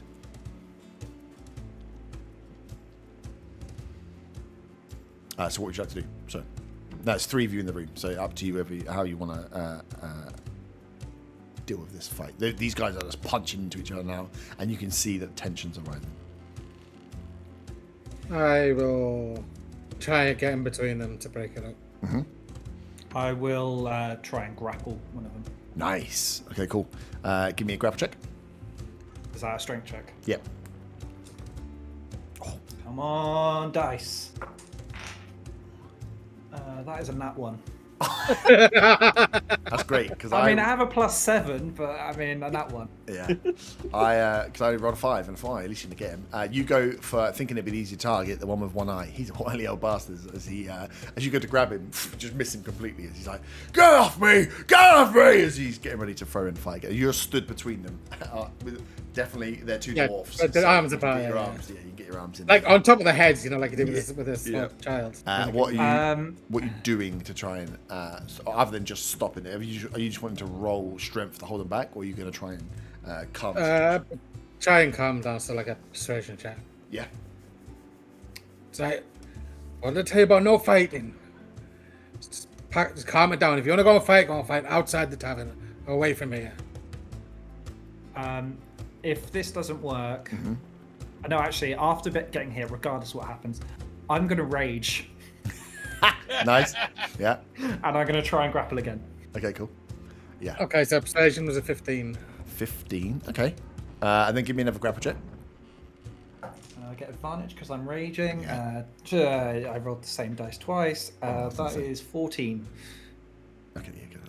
I rolled a 10 plus 1. Nice. You grab a hold of the strongly this time as you see one of the dwarfs, so he calms down with you holding him. The other one's there, seeing that the situation is tipping over, and these guys are paused. From the bar, Chris is like, "How about a round of shots for everybody?" And then you can see the kind of tension as they're like, "Hey!" And it's like, whoo. Okay, as Chris just slides a bottle towards you with the top bit in, I don't know what the fucking thing's called, to Bart. He just kind of like slides, throws one at you. He's like, "Stop pouring out of people's mouths." Give me a dexterity save, dexterity throw to catch it. Bart the cat. That's a 19. 19, easy. You catch it in the air and he's like, "Nice." As he starts like lining up shots and glasses, and you are just there if you want, just like pouring alcohol into people's faces. It's just like a very, it's like a potato vodka essentially. But people are happy to have a bit of booze. As Frank, with this going in, Frank, you hear the cheers. You are naturally drawn. Just tuning your lute as you wander into the bar as everyone's taking shots. Like, "It's for me, baby." As you walk. Yeah, I was gonna say, as soon as he hears shouts, hears the screams of shots, he runs straight into that bar and lines up with the rest of them. I'll go along the line, and as I see Frank, I will lift the bottle up Yeah. and shake my head, and then move on to the next person and carry on. Give me those, please. Please feed me. Frank just pulls out his rum flask, downs a bit, and just carries on like playing some awful loot. Nice. Give me a performance check for in here. With We established you've been getting worse. I kind of want to give you disadvantage, but I'm not going to do it. For keeping the crowd quelled as the entertainment has disappeared. 24. There we go. That was the right level. You've hit that right level of alcohol now. As the shots are going out, Chris, the barman, kind of grabs you and just like, for you three, I suppose, that were there, not Frank, because he doesn't realise you're part of the guard crew. I don't know why he would think that. And he's just like, gents, drinks on me. Thank you for calming that one down. That had the chance to, smash some glass, and that always costs a little bit more. And these guys aren't going to pay me for that, so have a booze, whatever you want. But yeah, kept the brothers apart. You've done well there. Thank you. I will save my drink till after. Got to go back to my. And I salute and run back up the stairs. My whole legs running. You speak to me later. We faster might than have they some work. should. We might have some work for you. I like a man that keeps his head on the swivel. As he. I might hold you to that. I shout as I'm leaving the room, trying to get him to hear me over the noise of everyone. Mm-hmm. Oh yes. Did anyone turn up at the door while all this was happening? Yes. The last we did 2, 4. Yeah, last 2 guests make their way up. As they come up, hearing the ruckus. These are, again, more burly pirate types, maybe like more merchants, bandits than they are seafaring guys. As they hear like that going on, and they're just desperate to get in. They're like, well, who do we give these to? Are we going straight in? You? Sat little old man with a stick. Are they your tickets? These are the tickets, yeah. If you can just check them quickly, we'll get in there, because that sounds like where I want to be. Hold your wrists out now. Oh, okay. And he puts the mark and ushers them in. Nice. Didn't even look at the tickets. They're like, hey! Then they come charging in. These guys, they feel like they're missing out on the party. Hopefully, that's just as Bergman's coming back out. So he sees these 2 pirates but charging in. Bergen, as you're coming out, they're almost like 2-man conquering, like, where they? As you just see these 2 big old burly humans go charging past you. They were also slightly half cut before they even turned up. Nice. So as you're looking around, you guys have everyone inside. You've got your deliveries in. You found absolutely nothing suspicious. That's going to go well.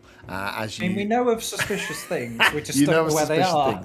You take a clock as kind of Chris gives you a nod for the bar, and he's like, I think you've got about 15 minutes for you guys. Well, I've been told to start ushering these guys downstairs. So, if there's anything else you want to do beforehand, I'm assuming no one else is coming in. We're going to lock the doors and get this ceremony underway. So he's like, whatever you need. Gives you the heads up. So you guys have a short amount of time to do anything you want to do or prep before. What we're going to do is usher all these guys from upstairs down through the kitchenette area out into the ceremony room. I want to tell them about the missing bard lady. Yep. And for him to keep an eye out for anyone not where they should be. Okay, cool. Yeah. That basically describes Frank's whole session. Pretty much. He's like 2 things. 1, there's a very drunk man walking around playing the lute, and I'm not sure if he's an entertainer or not. What would he have done? He'll say, we did have a late comer into the kitchen crew. Came in like 20 minutes ago, which is a bit odd. A female elf? No, not female. I don't think it was it was a female, but I don't think it was an elf. Interesting. And not one of the regular kitchen crew? None of the crew here are regulars for me at the moment. They've brought everyone in themselves, so I couldn't help. I see. Right, thank you. I'll go check that out. Yeah, he's like, perfect, whatever, but I'm sending them your way in 15 minutes if you want to help usher them down or wherever you want to do, but I think this is where you guys have to get them moving. I'll tell Bart about what you just said about that. Yep. So I think we should go investigate the kitchen. Yep. Are you passing the message on to the rest of them? Yes, I'll pass the message on. Otherwise, they're going to sit outside, which will be hilarious when it gets. Also, we'll send across to everyone that we should check the risks again as we take everyone downstairs. Has it been an hour? It's gonna be coming close to an hour. But yeah. Nice. So you guys go downstairs. Frank, you're still serenading the crowd out here. They're carrying on drinking, but they have been told, yeah, you hear the bell go, like last orders before you go down. That's the indicator. Once Chris gives you guys the kind of heads up to get moving, because as you start walking away from the bar, he rings that bell and you just get this absolute hurrah of people as they all flock towards the bar to try and, or nearly all of them flock towards the bar to try and get boozing before the ceremony begins. Art and Bart go downstairs. Bergeron, Doran? Well, at the moment, Doran has no clue that this is happening inside. Just no clue. Because he doesn't have a telepathic link. Can only do 3. Bergeron's going to say, Roy, I think our job here is done. Mm-hmm. Any late stragglers are... and I'm going to gesture Doran inside, and then I'm going to look for some way to barricade the door so that other people that don't have a ticket can't get in. Nice. Okay, yeah, nice. So is there anything is there like a bar, like a big wooden bar that I can put over the door, or like not a big wooden furniture bar. I can move? There's furniture. That upstairs room behind the door before the stairs go down, there's a few tables and chairs there, like long tables that they've moved out. So yeah, you could definitely pull them against the front door. Okay, I'll put just one table Yep. behind the door. Nice. Because I work on the basis it'll be loud. Mm-hmm. And so if it's something to be concerned about, we'll know. Yep. And I'll say... Not concerned about fire risk, though. No, it's fine. It's a table. He doesn't realise there's a drunk, very, very drunk man with a bond of fireballs. And I'll say to a bar Doran, that's highly flammable. And another drunk bard with a fireball spell. and I'll say to Doran, Roy, I think our job here is done. And I go to... I'm trying to do it in real life, and I can't do it. Click my knuckles and head down. Nice. Doran wonders at what point he was hired for a job. Doris is being taken downstairs. Oh, I hate your character so much. I know. Plays a lot like Arthur. It's weird, actually. Nice. So you two make your way downstairs. So you're on downstairs. You can. Yeah, Doran's just following the dwarf. Yeah. At this point, he's the only person he knows. Okay. So yeah, you can follow him down. You guys going to go and get yourself. Where do you want to be? Just into usher people, or you want to go and get set in the actual room now? The main ceremony room. It's up to Bergeron. I know, that's what I was asking. Okay, I'll take it that you're thinking about it. So where do you want to go? Are you going straight into the ceremony room to get set up? Yeah, cool. exactly that. I want to stand by the door, like Yep. inside. Yep. By the entrance, sort of maybe like leaning against a wall. Yep. That is eminently doable. Just kind of standing, not in the corner, but yeah, literally, as soon as you walk in, I'm there. Doran finds himself a chair over in the far end, against the back wall somewhere, maybe in a corner. Mm-hmm. He may or may not fall asleep. Cool. Yeah, that's easy enough. You can put that at the back. Nice. You do get set up. Frank, you are playing to a crowd that you think are loving what's going on until you hear that bell ring and you realise they've pretty much all run to the bar. So you're now playing to a half-empty room as half of them are just all crowded at the bar shouting at this bar keep to try and get them their last booze. Cool. I think Frank's realised he's hit that sweet spot for like performing, so he's gonna top himself up every now and again from his little hip flask. Yep. But I think he's just gonna keep playing to try and keep the atmosphere positive, and then he'll bring up the rear. So when everyone starts being moved downstairs, he'll be one of the last ones down. Yep. Nice. Cool. And Bart, you guys go down to the kitchen, or like it's not even a kitchen, it's a kitchen, but it's fled out into the downstairs part of this bar. As you can see that they are, as you get there, they're starting to open up the box and someone goes, "Ah! Someone's taking a fucking bite out of the cake!" As you two arrive. And he's like, "Can I help you?" Yes, we're part of the security here. Security! Someone's taking a bite out of the cake. You want to go and explain that to the bride? Your head or mine? Huh? Your head or mine? Someone's taking a bite out of the cake. I'm more interested in finding out who's taking the bite of the cake. Have you had anybody join your crew in the last 20 minutes? You want to know if I've had anyone join my... We're about to... Anybody new? I have a crew of people here working on getting all the food ready, and now the cake has had a bite taken out of it. I have had the same crew here. I don't know what are you looking for something in specific? You're just here randomly now announcing yourself as security. There's I have a problem. a missing person that we're looking for, and we were told by the barman upstairs, Chris, that they joined the kitchen crew about 20 minutes ago. Give me a... Surely you know your crew and who should be in it and who shouldn't. Surely I know my crew. Okay. How about you do your job, security man, and find out who took a bite out of this cake? Well, that's what I'm trying to do. Why don't you just answer my question? Give me a... Bart, give me a perception check. Nat 20. Nat 20. Nice. As you see this is going on, one thing you perceive is that Art calls himself a charming bard. Has not worked out how to talk to this man. Second thing you notice is as this is going on, and the head chef, what this guy is, who's ranting and raving, behind him, you see two people. One is a female tiefling, and the other is a looks to be another chef, like has all the chef gear on and everything. As they are kind of, you just notice that they are like, they're giving like the lingering look, like just looking at what you're going on, hearing this shouting. But where the rest of the chef staff are kind of just like head down as carrying on working, you see two of them are just like they're keeping themselves busy, but they are more interested in hearing and seeing what's going on over here. Noticing that, I will tap Art on the shoulder and point over at them. Yeah, you go check them out. I'll continue talking to this guy. I love how you're tapping him on the shoulder and not using your mind. What?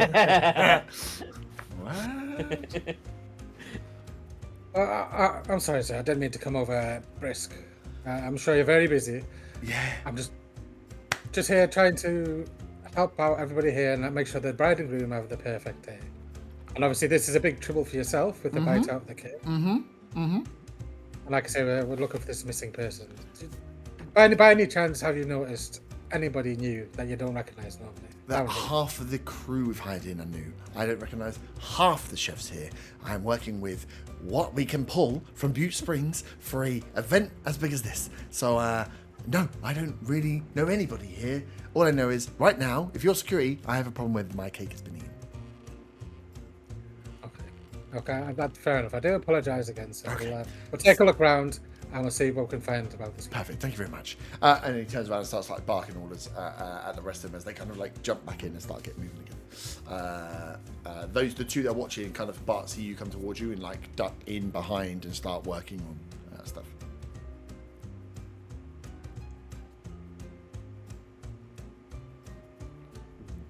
We did. You're going. Approach do I take with my no charisma?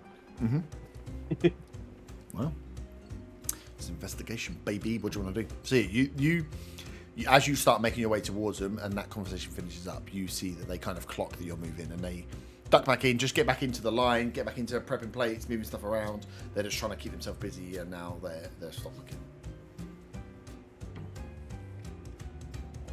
And I like bang the table near them to try and get their attention.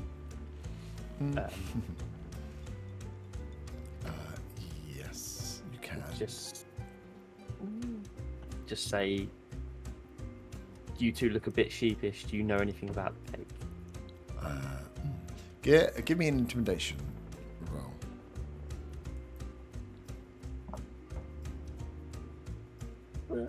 That's a 2. You bang the table as there's a group of like 5 chefs. This other head chef's walked back in there, and you just gone bang. Do you guys know what's going on? And like all of them stop and look at you, and can just kind of go back. And the head chef that was just talking to Art goes, "What?"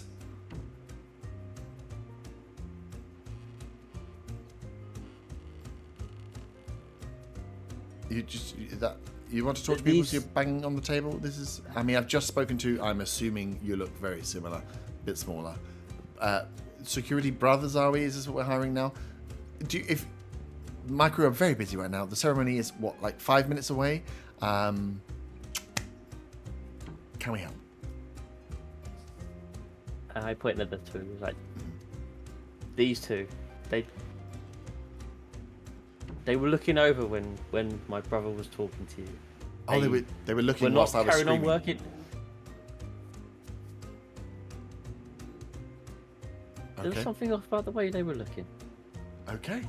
Right. Something off about the way they were looking. No one's looking into the disappearing bite into the cake. Okay, well, I mean, is that crime looking at people? Mr. Security Man? No? Perhaps they're one of the ones that took a bite out of the cake. Perhaps you are saying the crew might have been taken. I mean, at least we're on track here. I mean, if you need to speak to people, then we're going to have to make it quick and be more direct than this. This is honestly a ridiculous attempt. And he goes, you two, and calls them forward. Says, apparently, you might have taken a bite out of the cake. Be quick. And he goes back to working. As you can I see. will leave Art to talk to them. I want to go. Yep. Can I investigate the cake and see if there's anything distinguishable about the bite mark on the cake? Yeah, okay, give me an investigation check then on that. As he called, it does look funny that he called him forward and you immediately walk off and they're a bit like, what? As then Art steps forward. So it's just like, you want to talk to When they're, He looks up, he's like, what the Can I- fuck? I just fucking called them forward and you walked off. can I see if they've got any crumbs or anything on their face as well? Yeah, you can roll an investigation check for that. Perception check. Still in front of you isn't a slightly older human male, probably like late 40s, but could be older. It looks old, looks real old, like raisin prune old, but probably isn't as old as he is. You can see from the build that there's some fitness in there still, but just the face is like an old man's ballsack. And then this younger female tiefling. I rolled a 14 on the perception. You can't see any breadcrumbs on their face now. How long have you two been working in this crew? You see the human. He goes, well, I mean, we've both been brought in just to work on today's wedding. We are always looking for work however we can hand. I'm quite the apt chef. I don't know about this one here, but yeah, we're just. And you were both here from the start when everyone else was? Nobody's joined afterwards? He goes, yeah. I was. We were here, and he looks, and she goes, yeah. Can I inside check her? Yep.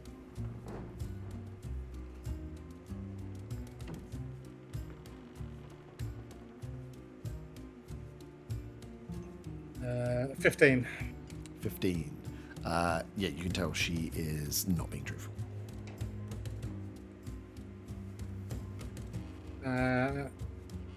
You said I don't believe you.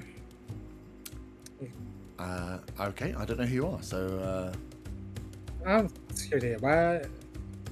Something about you it doesn't seem quite right. So you were here from the start, right? So if I go around and ask everybody else in this kitchen that you were here from the start with everyone else, they're going to tell me that?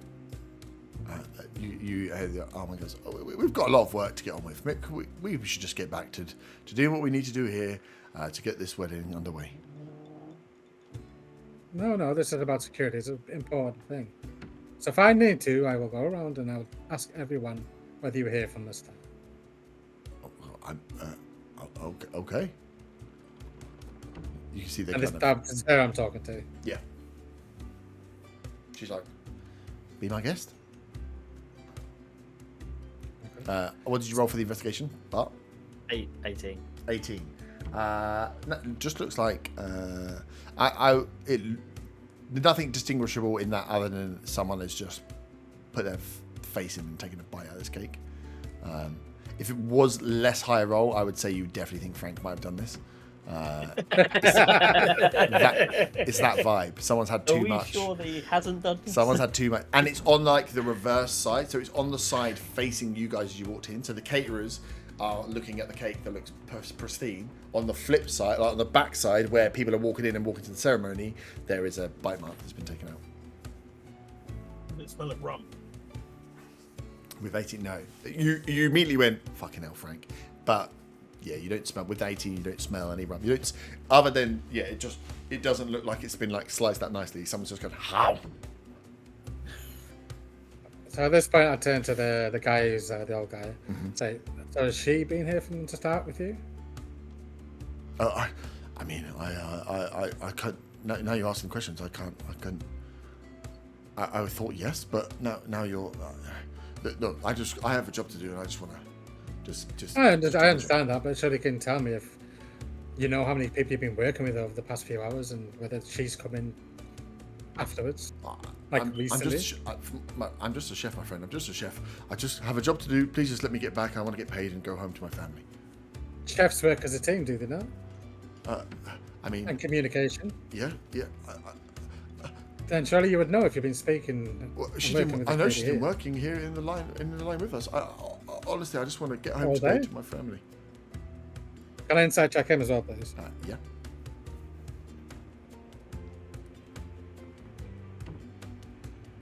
That'd be a 15 as well.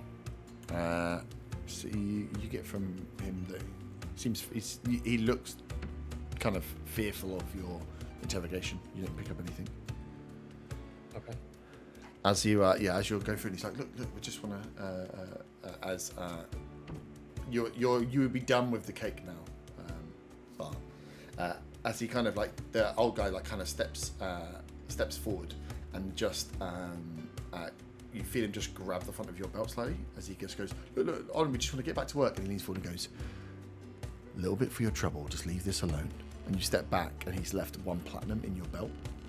Look, honestly, we've just got a job to do here, and we just want to make sure there's a happy day for all.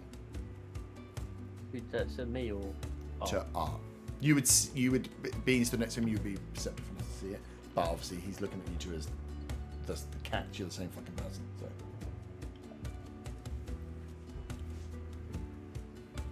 A platinum.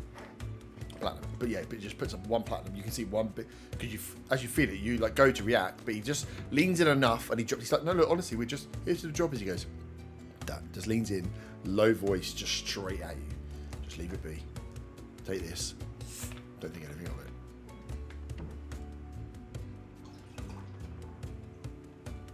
Okay, you can go back to work for now, but we'll be watching. Thank you very much. I mean, enjoy the ceremony, and you're doing a great job. Come on, and then he taps the girl, and they go back to work.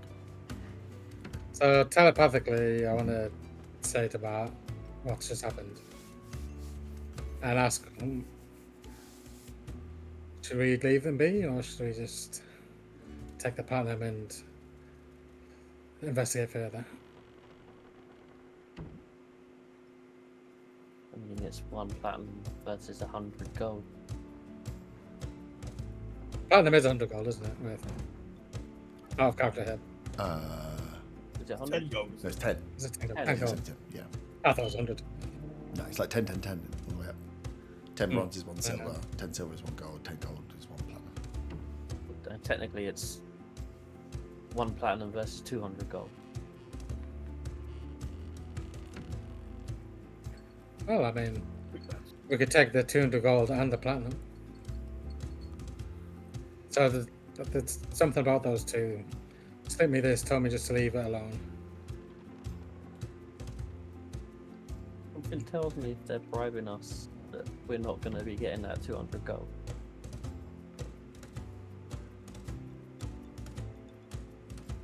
No, like I say, we don't have to leave this alone, but we don't have to give them the platinum back. Oh, I said nothing about giving them back. I want to talk to their head chef again. Mm-hmm. And I want to ask him about these 2 specific chefs, and if he's worked with them before. Not necessarily here, but before. He will be very short with you, but he's like, no, these are just, we put out higher and we get hands, and at this level they turn over all the time because people are in and out. This is a very low level, low paying job. Okay, that's fine. So you've not worked with these characters before? No, I mean, maybe I have. Okay, thank you. He goes to whisper, he's like, maybe I have, I don't remember what them name. I don't even know their names. Yep. Fair enough,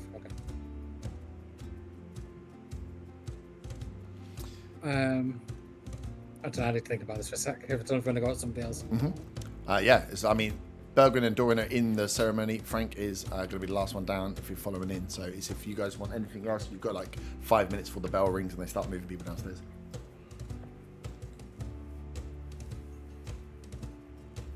Yeah. Sweet. So, Chris in the bar looks up to you, Frank, to be like, fucking shut up. It's time. As he like rings the bell, like ding ding. He's like, all right, ladies and gentlemen, the ceremony is about to begin. Please make your way downstairs to the back room. Thank you very much. You can take your drinks with you, but do not make a fuss during the ceremony, otherwise you'll have trouble. Not with me. He's like, come on, we've all seen the bride. She wants this to go well. Don't tell her I said that. Come on, get out. So they all start following their way downstairs. Art and Bart, you start hearing that the doors open, the people on the stairs as they're coming downstairs. It's not like hundreds of people here. We're probably talking like 30, 40 people max. But still enough people in this small place as they all start funneling by you. And they start making their way into the room. Anyone, anything or any way you want to position yourselves or position people when you go into this room. They are round tables set up. There's the main table at the top where the ceremony is going to happen. You can see.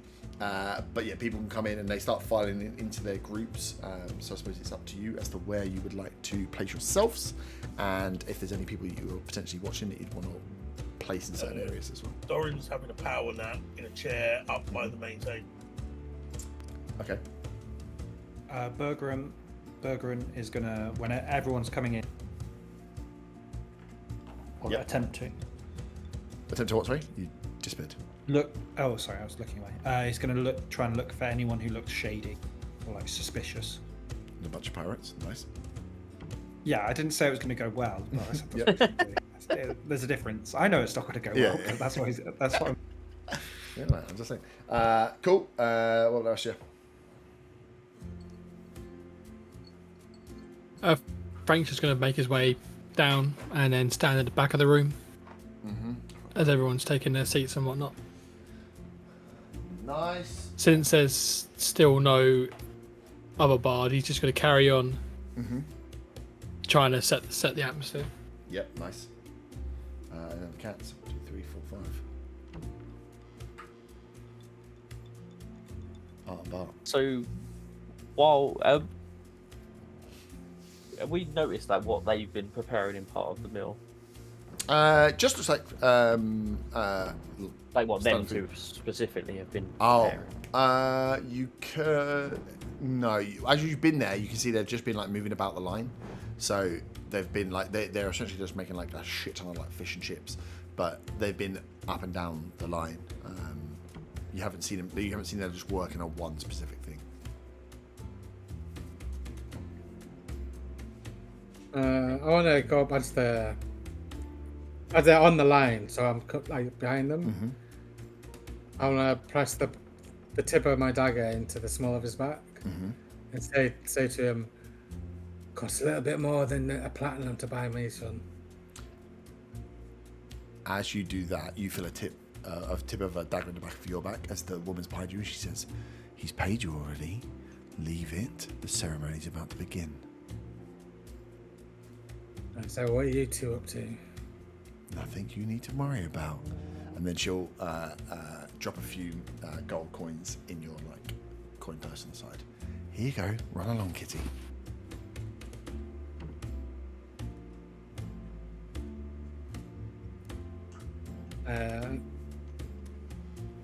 I say to Bart, "We're gonna have to deal with this now, telepathically." And as I feign to walk away, I draw my sword and say, "You two need to leave." Nice. Cool. So you draw your sword. In a small kitchen, you smash a load of plates. People get knocked out of the way because you are in a tiny, tiny little room area. As he looks back at you and goes, "You don't want to do this, mate." This is what I'm being paid to do, mate. Cool. I'm nothing if not honourable. You are horrible. I roll initiative.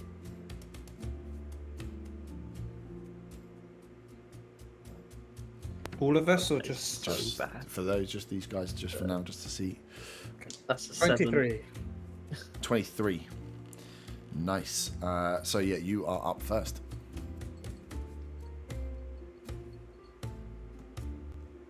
I'm guessing there's no map for this. Nope. I mean, you can imagine you're in an alley kitchen. Yeah. I'm just thinking of distance-wise of where I am. See them at the minute. You had your knife in their back, and then they had their knife in your back. You're all within 5 feet of each other. I mean, well, it depends whether you allow this. I did say I'd feign to walk away. And then I'd turn and draw my sword. What, so you want to be outside of 5 foot? Initially, say maybe like 10 foot away from them. And then I kind of turn, and then I draw my sword and be like, look, you need to go. If you do that, you're drawing your sword, and there's chefs between you and them. Other people that are in the room. Because you've gone in, put your knife in the back of. They're working on a kitchen line, and then you've gone to walk a lot away, and then you've turned and opened your sword. So that there's other people. They're still working on this kitchen line there. So you can do it, but yeah, you will just be. You're in a 5 foot like alley.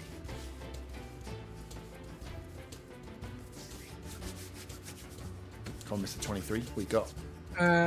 Okay, I'll stay in between them. So You won't be able to get in between. So are you? no, you're not as it walking away. was, so I didn't walk away. So you drew your Start from sword right on top of yourself. Okay. That works.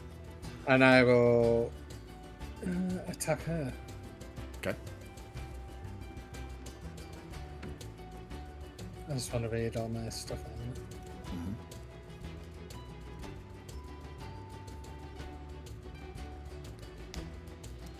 Okay, I will attack her.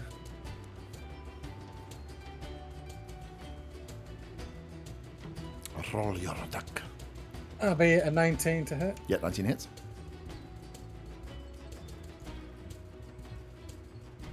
Make sure I get the right dice.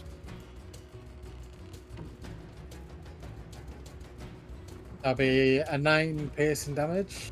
Yep. I need you to make a con saving throw as well, please. 15. That's fail. Okay, you take an additional 2d6 necrotic damage. Nice. Rolled really well, so that's 11 necrotic damage. Nice. I will take my bonus action to disengage. Okay. We're going to go where?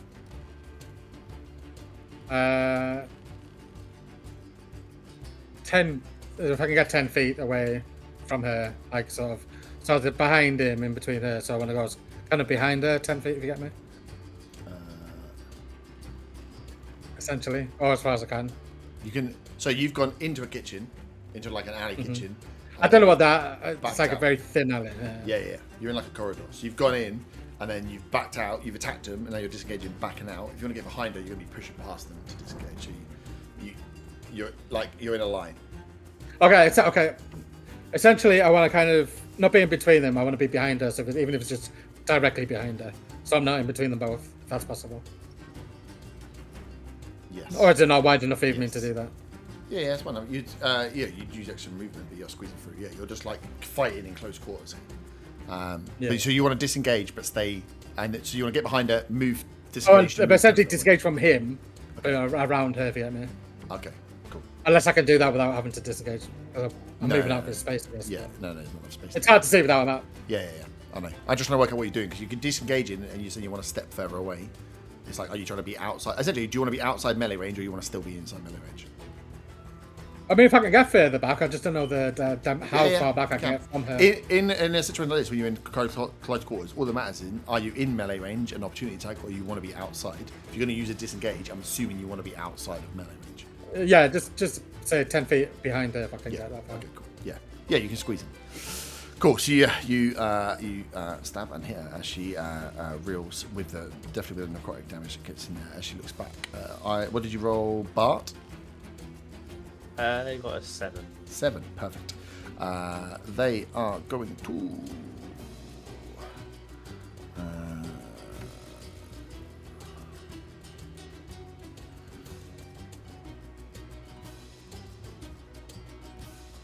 Okay.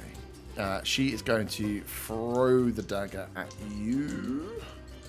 I'm going to use her one of her abilities to do so to give herself advantage. So that is a 16. It's me or Bart? You. No, miss. Okay, nice. And then she is going to run. She just pushes. She jumps out and just starts legging it out of the kitchen. You've gone behind her into the kitchen. She's fucking running out of the kitchen. So she's going to pass by you, Bart. Or she's going to start running to essentially at your direction. If you're stood in that area. The other guy is going to... she's going to go first.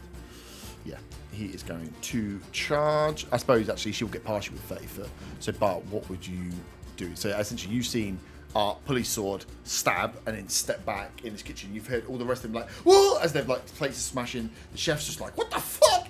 As then she is just like quick release, launch a dagger towards Art's direction, turned, just like fucking sprinting out of the kitchen. As she's come around the corner, she's just running at you and the cake essentially.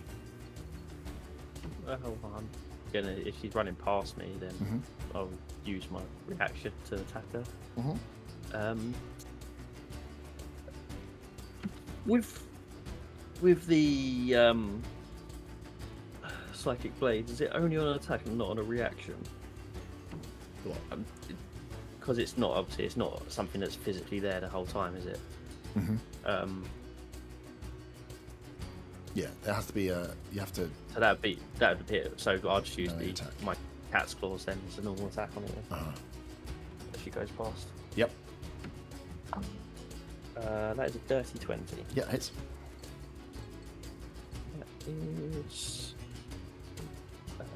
3 slashing damage. Nice. She takes the damage from you and just pushes like straight past, starts heading to the back of the room, heading for the stairs. As the older man, he looks at you, and just shakes his head, turns, and just starts charging now. I'm going to give him a free action as he just elbows the head chef, just like clocks him with his elbow as he runs past. He's like, prick, as he is charging straight towards you, Bart. He is just going to try and stab you as he passes by with his rapier. That's not a great roll. 17. That hits. He is nice. So you take 7 points piercing damage.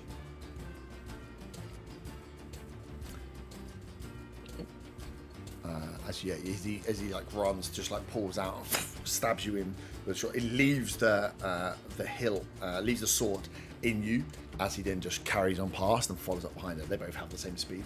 So with 30 foot, they will get themselves pretty much to the door to start heading their way out. As it is back round to your turn, Art. You inside, those that stood by the door, definitely you, Berggren, would hear the sound and the commotion of the smashing plates. Dorian asleep in the corner probably wouldn't, and Frank's piss head. So you, if you wanted to, Frank, you could definitely hear. But yeah, you hear from your position, Berggren, you would hear. You're like the point of the triangle at the door. You hear the smashing of the plates and people running. It's my go, isn't it? Not Art's. Oh yeah, sorry, it is your go. Yeah, it's your go. So, seeing him run towards the door, I'm going to throw my psychic blade at her. And that is a 19 to hit. 19 hits. That is 6 psychic damage. And then for my bonus action, I'm going to throw another psychic blade. That is a 12 to hit.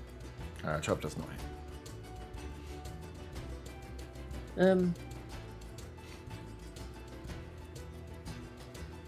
Oh shit, I could have done that, shouldn't I? No, that's fine. Okay. And I guess run after them to try and keep up with them. Mm-hmm. Cool. Yes, you keep chasing. You can catch up with the old man at the back. So with your movement from where they were, they run Well, they ran past it, past didn't you. they? So yeah, you have enough I speed to get. could. Oh yeah, I suppose it's because of the corridor, isn't it? So. Mm-hmm. Oh no, this bit now they're out in the main hall. So they've come out of the Alright, so I kitchen. could- You were blocking the yeah. front of the kitchen. They're now out and they're running. They're running to the stairs. They're like at the base of the stairs to run up and run out of this place. Is what you're perceiving. Okay, I'll just get in range of him then. Yeah, cool. Yeah, so you've got enough. You've got the 10 foot. You can run around them if you want to. But yeah, you are running into his melee range at the moment. I mean, if I can avoid getting in his, can I avoid getting in his melee range to Yeah, get yes. to her? No. Yeah, I'll do that then and get. To get to I her, can't. no, she's in front. Yeah. So she's in. It's Okay. her, him, and then you are coming up behind. You can run to Yep. get to her. You have to go round him. There's not enough space Okay. to go round. The outside. All right, yeah, okay, I'll just get up to him then. Yeah, cool. Nice. Back round to you, Bergen. If you want to do anything, you can roll initiative and join. But yeah, you're hearing the smashing plates outside. I'm going to rush then, and that is a 4. 4, nice. How far away from it am I? Just when it's my turn? From that room. Oh god, actually. 10, 15, 20, 25, 30. You're about 40 or 50 foot. To get, you're getting across from the main ceremony room into the entry room. Okay, Yeah, with a dash. that is fine. Yeah, well, wait, am I going to join the next round or am I going to join this You're round? joining this round on your 4. Okay. Yeah, so we're back at the top. So it goes to Art. So can I get around to be in front of her?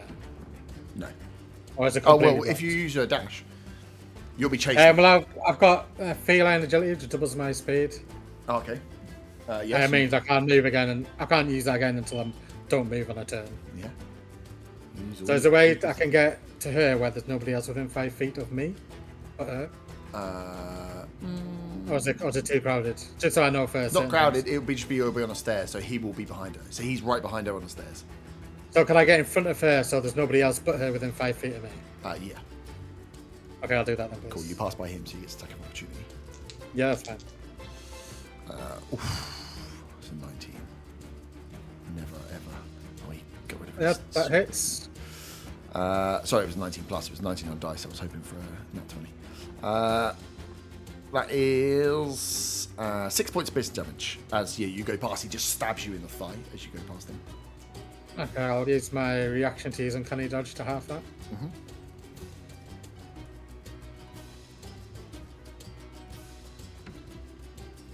Cool.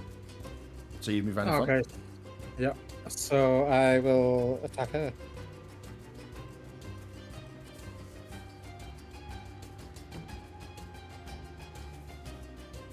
That'll be a what number's that? That'll be a 21 to hit. 21 hits. Okay, because of my swashbuckling feat, it's a sneak attack because there's no one within 5 feet of me. Other than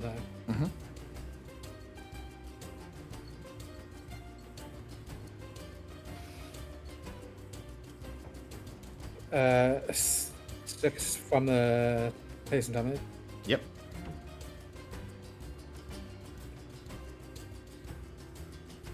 Ten from the sneak attack piercing.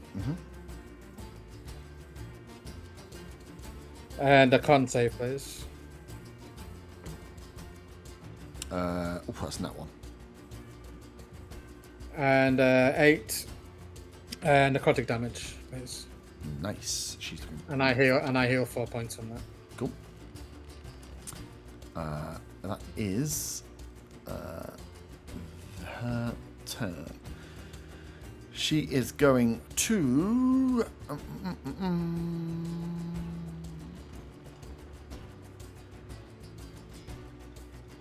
Nice. She is going to hold her action. She just reaches out and grabs your arm. and is going to hold her action. Up next is the old man, who's going to come alongside, grab your other arm. They are going to contested strength throw you down the stairs. So roll a strength. Oh, this isn't going to be good because my strength's not very good. Yeah. Does he has to step away from me, doesn't he, to get to... No, I thought you said you want to stay outside of his range. Or did you want to stay inside? I said I came alongside him. Yeah, so he'll step up one. He'll step 5 foot away.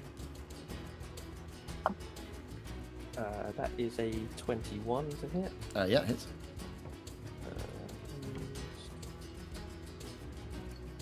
7 slashing damage. 7 slashing damage, nice. Also, I forgot on my... when he ran past me before and attacked me that I had my cloak of displacement, but we'll just use that from next turn. Yeah. So he should have had disadvantage on the attack on me. He already gets advantage on the attack, so it was a straight roll anyway, so it's fine. Okay. Cool. So what's your strength save? Is it a save or just a straight throw? It's a... I don't think it's going to make much of a difference anyway. I think it's just... It'd be 8 without and a 9 with. Okay, yeah, together they get way more than that. Cool, so they grab you by each arm, sure they're ready to fight, and you're like, what? And then they just launch you at Bart downstairs. Bart, can you give me a dexterity saving throw, please? As 21. You get out of the way of your brother as he falls down. You take 6 points of bludgeoning damage as you fall downstairs. Mm-hmm. And do I gotta make a dex save to see if I land on my feet or not, or am I just no. prone? You're just prone. Okay. You're just thrown. You've been thrown down the stairs, and your brother could have helped you, but you got out of the way. So yeah, you hit the bottom of the stairs as those two. She won't be able to move because she's held her action, but he's going to move up towards the barricaded front door. Bart, you're up.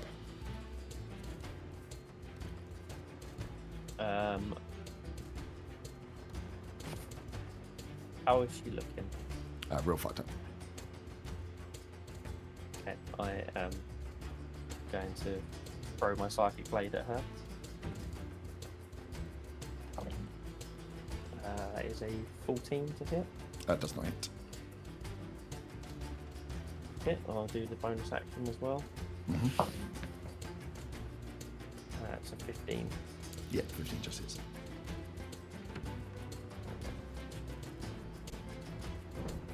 So it's a D4, isn't it? That is 6. 6. Psychic Nice. damage.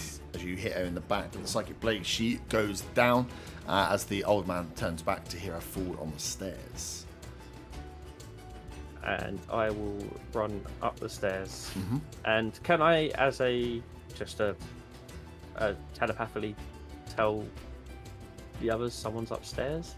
Or Yeah. would I have to use an actual action or something? No, yeah, it's just the same shout, I suppose, yeah. Oh, I'll telepathically tell him that Yep. someone's trying to escape upstairs. So Frank and Bergen, you'd hear that. Bergen, you already have heard stuff, so you're already about to move. As it is your turn, Bergen. If you want to join initiative, Frank, roll your initiative roll now. Dorian, you might as well roll yours, just get you on board. Doran's asleep. You can still roll initiative and just keep sleeping. We'll do the Arta. Well, he The Arta doesn't. He roll. doesn't know that the fight's going on because he hasn't got the telepathy, does he? I know, but Yeah, it's easier and to have you all on everybody the board now. Okay, let me roll it quickly. I've got a 20. 20, nice. 3. Nice. 1 plus 2, baby. Cool, Bergen, you're up. Last one. So I'm going to rush up the stairs. Nice. So you're going to use dash So you said it was about 50 to meters. get into the room. So yeah, for where you, I might have to just like zoom out to do this. So from where you are marking on the door, 5, 10, 15, 20, 25, 30, 35, 40, 50 gets you into the room. 55, 60, 65, 70, 75, 80 gets you to the bottom of the stairs.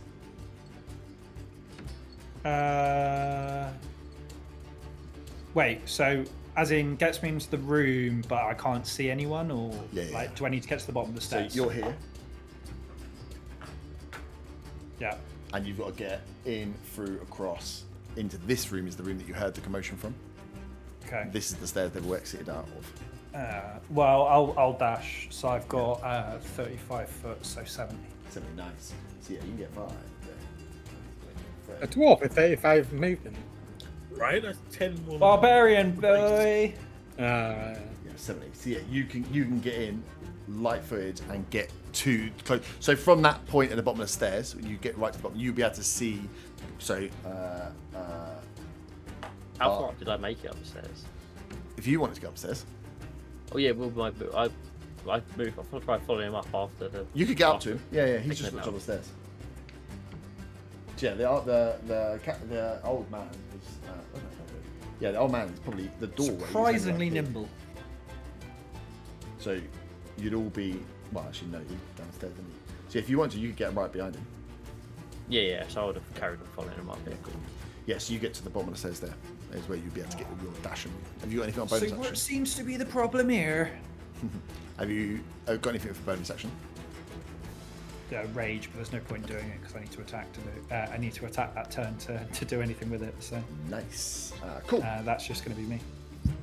Right, so you are all there. As we go back round to the top, you hear the ceremony is beginning in the other room. Frank, you have heard on your initiative 20, you've seen Bergam run out. You can see that Dorian is asleep, and you see the bride and the groom come out from the back room as they make their way to the front of. Do I even have? As they make their way to the front for the ceremony to begin.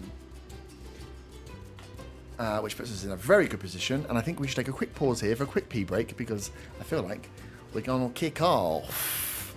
You are all in, you're all on the board with initiative. The ceremony is about to begin, and you have chased one of the guys upstairs. Yes. Before we run off for a piss break, assuming there's noise for the ceremony about to begin, Yep. I think Dorian may wake up from his power nap. Yeah, you'd hear, and the reason you know it's beginning is like as they walk out, everyone's like, "Way!" They start cheering. That'll snap him out of his nap, and he'll wonder where he is for a moment. Yes. So yes, we shall take keep it down, you bloody kids. take a quick pee break and then come back for all of the things that definitely weren't missed. You are in. We have got for representation purposes these guard ones, which have got spikes on their head, are groups of 5, essentially minions. Minion rules are, we've used them before, I'll split them out a bit actually. So minions have 1 hit point, so there's 5 of them in there, they'll attack as a group. The reason there's 4 groups is 2 of them, so there's 5 each, 2 of them are from the Tiger crew, 2 of them are from the Tides crew. But yeah, minions have have 1 hit point, so as soon as you do any damage to them, they disappear. If you do over their hit point damage, so like this human guards, they have 5 hit points. If you do 6 hit points, that will kill 2 guards because you'll have you do 5 and you do 1 hit. You might also not want to kill these guards because they are just part of the cruise of the wedding. So there's guards. This is all set up on the table. They already had guards. Why did they? Well, they need don't have us? guards. I've called them guards. This is just what the minions start using. They've got pirates. They can't trust their pirate dudes. Yeah. That's why they needed you guys, who have clearly been very useful. I mean, he did just turn up to a pub at 10 o'clock in the morning. I don't know what he was expecting. True. Right, like everyone knows you don't go to get wedding guards from Weatherspoons. They do. Everyone knows you don't go to Weatherspoons at 10 a.m. Let alone for Everyone an knows that. important job. So, we have prone. Oh god, this camera's. This is the map. Prone, we have on the floor. Frank, you are at the back here. You have got a tambourine on your back. I've got the most lavish bard mini that I could find for you because clearly that's where you want to be. You're in the front here, Dorin, asleep on nat roll 3. We'll move the camera around to get you. And then we have the little cat is up behind the human, the woman's dead, and the dwarf has charged through. Perfect. Now, let's go through what you didn't see. Everything. Fucking tell me about it. As the ceremony starts, the raucous sound of the ceremony beginning and the bride and groom stepping out to begin vows. Rising out from the water is a pirate captain I need to make sure I get these all correct. Check the water. It's up. Yeah, it's you. You check the surface. I don't think you checked underwater. Yeah. Well, you didn't see in the. What do you want me to do? To stick my head under? I'm a cat. If you stuck your head under, you'd have seen 3 pirates who had just drunk potions of water breathing, the empty bottles of which were inside a boat that was rocking against the sea. They were waiting to come up and hearing the crowd have pulled themselves up onto the ledge. What else did you see? In the storeroom where we had our bard getting drunk, there were multiple old barrels that were there, not new barrels. 4 of those old barrels, they had pirates in them. You checked the new ones, you didn't check the old ones. They snuck in last night. So 4 pirates climbed their way out of the bag after hearing our bard's terrible performance. They have appeared and are starting to make their way down on hearing the start of the festivities. You did find the cook, that's good, and the singer. Is that enough? I feel like I'm missing some. The elf. Oh, bard. no. And 2 guests, of course. You didn't The elf check bard any. was a tiefling. The elf bard had disguise self form, which is why the thing didn't show. Makes more sense then. That makes sense, actually. I was wondering. And then two of the shady guests. You didn't check any tickets. 2 of the Are guests. these the tickets that look slightly different? These ones that look slightly different, yeah. Yeah. I rolled a dice. It was guest number 7 and guest number 8. They both came together. You both just let them walk through. So that should be 1, 2, 3, 4, 5, 6, 7, 8, 9, 10, 11 was the max that could have been. So you've killed 1. 1 is on the stairs upstairs. But yeah, as that starts, with 3 of you in the other room, the ceremony is starting. So essentially, what you haven't seen is all of that, as we are going to be in combat initiative. So my scoundrel is already there. I need to get all of my boys in where they need to be.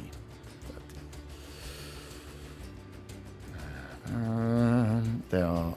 I was hoping, you might have thinned them out a bit, so I wouldn't have to write so many down. Thanks for that.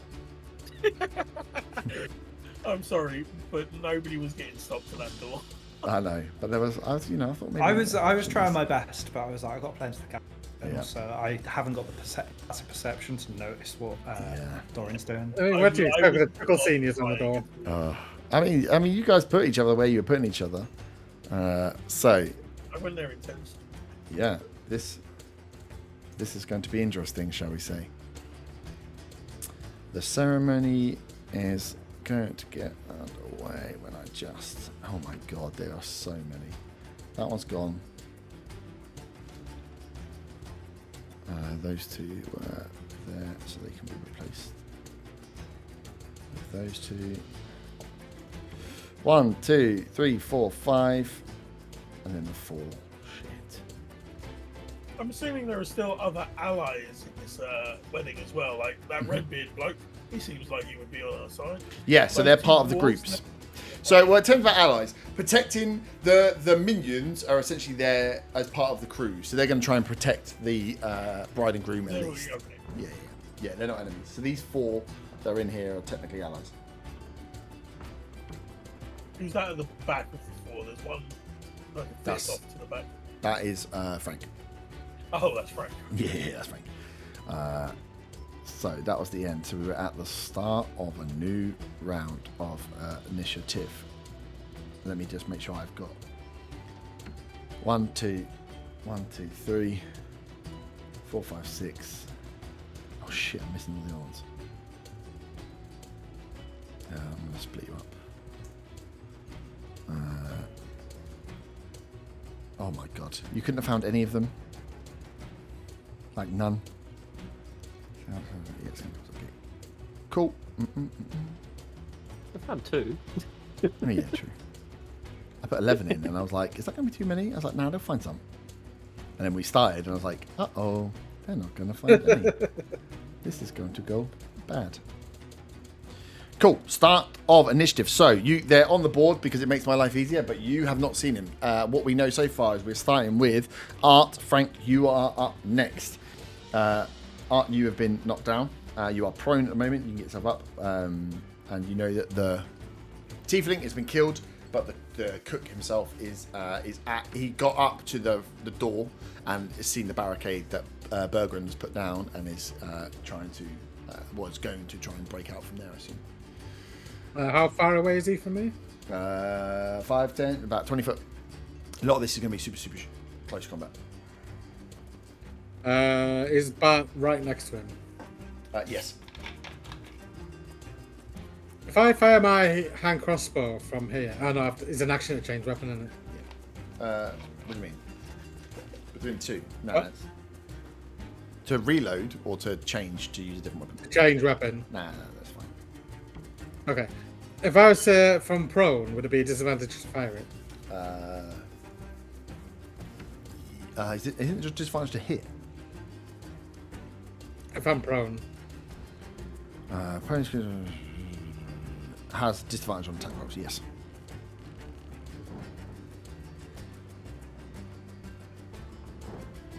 I'll just stand up and fire at them. There's so many. Okay, cool. Half your movement, stand up. Yeah, I was trying to do that so I could get my feline thing back, but I'll just take a thingy at it. Mm-hmm. I'll cross back.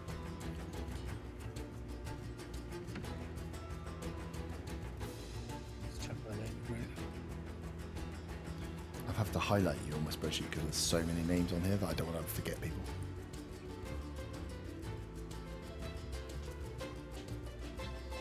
That'll be a dirty 20. Yep, hits.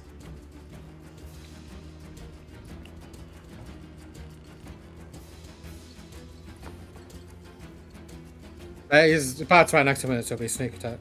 So I'm not worried.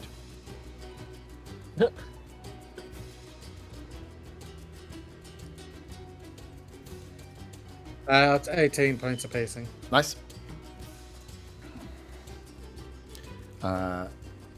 Is that you staying where you are? I'll move the rest of my movement, so that'd be 15. Up to him. Yeah. Yeah, cool. Frank, you have been told that that something's going on. So yeah, you were told you got the link in as like the celebrate. You get that in your mind as like 6 seconds later. The ceremony, people start cheering and stand up. Hey! You hopefully stop playing your lute as the bride and groom walk out in front of everyone. As you can see, the ceremony is about to begin. You've just got in front. You're at the back. Oh shit! You're at the back here, so you can see in front of you like each one of these pins is 5 people. It's like yeah. Other than being told, you don't know anyone in this room is suspicious. I'm just imagining Frank singing to tribute by Tenacious D. So what the bride wants she comes out. If I know something's going on and I'm not a frontline fighter, I'm going to position myself to be further back at the room, but like have a clear line of sight of the room. You are doing a weaver. You're pretty much any further back than here.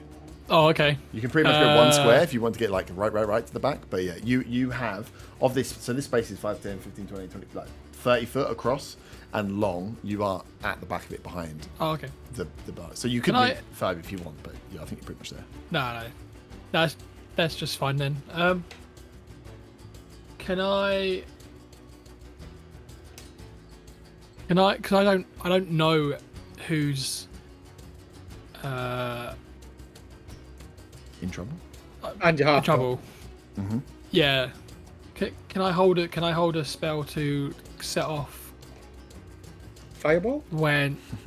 Oh well, don't tempt me. Ninth level. Can I like hold a spell? So if I see like a group of people like running in that aren't people I know, that aren't part of the party, yeah, to then do the spell. Yeah, what's the spell? Sleep. Cool. So you mark off that you've used it because even if that trigger doesn't happen, you still use the spell.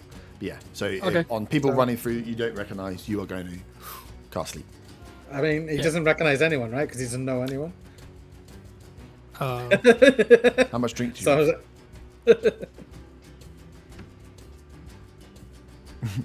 have? Cool. Okay, it's been done then. Nice. Cool. Up next is the man you just swiped into. He is going to do... that's what I'm supposed to do. He was going to get you back, I think. He's just going to swipe. That is a... Oh, you're both up against him, aren't you? As if the cook. Yeah. He's going to go for the little cat because he's littler. That is a 17 to hit. Is that with disadvantage? Why do we disadvantage? Because the cloak of displacement. No, I'd be roll straight because he gets advantage. That's going to miss. Oof. Okay. Cloak of displacement. Oh, I picked a boring one again. Nice. Cool. If it's rolled straight, wouldn't that just be the first one anyway? Yeah, but how do I define which the worst one is when I've rolled 2 dice at once? Oh, right. Which were both higher than what I just rolled in that one. But no, it's fine. If you want to pick boring AC items for your magic items, it's fine. He misses. Next up is the 2 scoundrels in the room. They are going to, as the ceremony starts, they are going to place themselves and are going to again hold actions to as soon as something happens, they are going to fire off their own attacks. Do they look suspicious? Will we notice them, the two of us in the room, being suspicious and taking an attacking stance? Do I now want to give you stuff after for a whole hour you did nothing? I'm just asking. I'm perfectly. I don't happy think for they us would. to be home. I mean, I can roll. If you're looking for it, I need perception checks for you both. I think Frank is already tuned out the door. Oh yeah, Dory's So- not looking for it. so- He's just woken up from a nap. Yeah. So you on your passive, you could if I roll, but I don't think they're being overly suspicious. They have just moved. They're not bearing weapons, but you can see that they've just stood up. As everyone stood up and cheering, they've stood up and they've pushed themselves to the back of their rooms to again get the same as Frank almost to get a good view of what's going on. Perfect. Yeah. No clue. But for yeah. Doran. Yeah. But yeah, I would say Frank is watching the door for someone to enter to fire a sleep spell off. I think that would be where his eyes go. So, up next is my main man.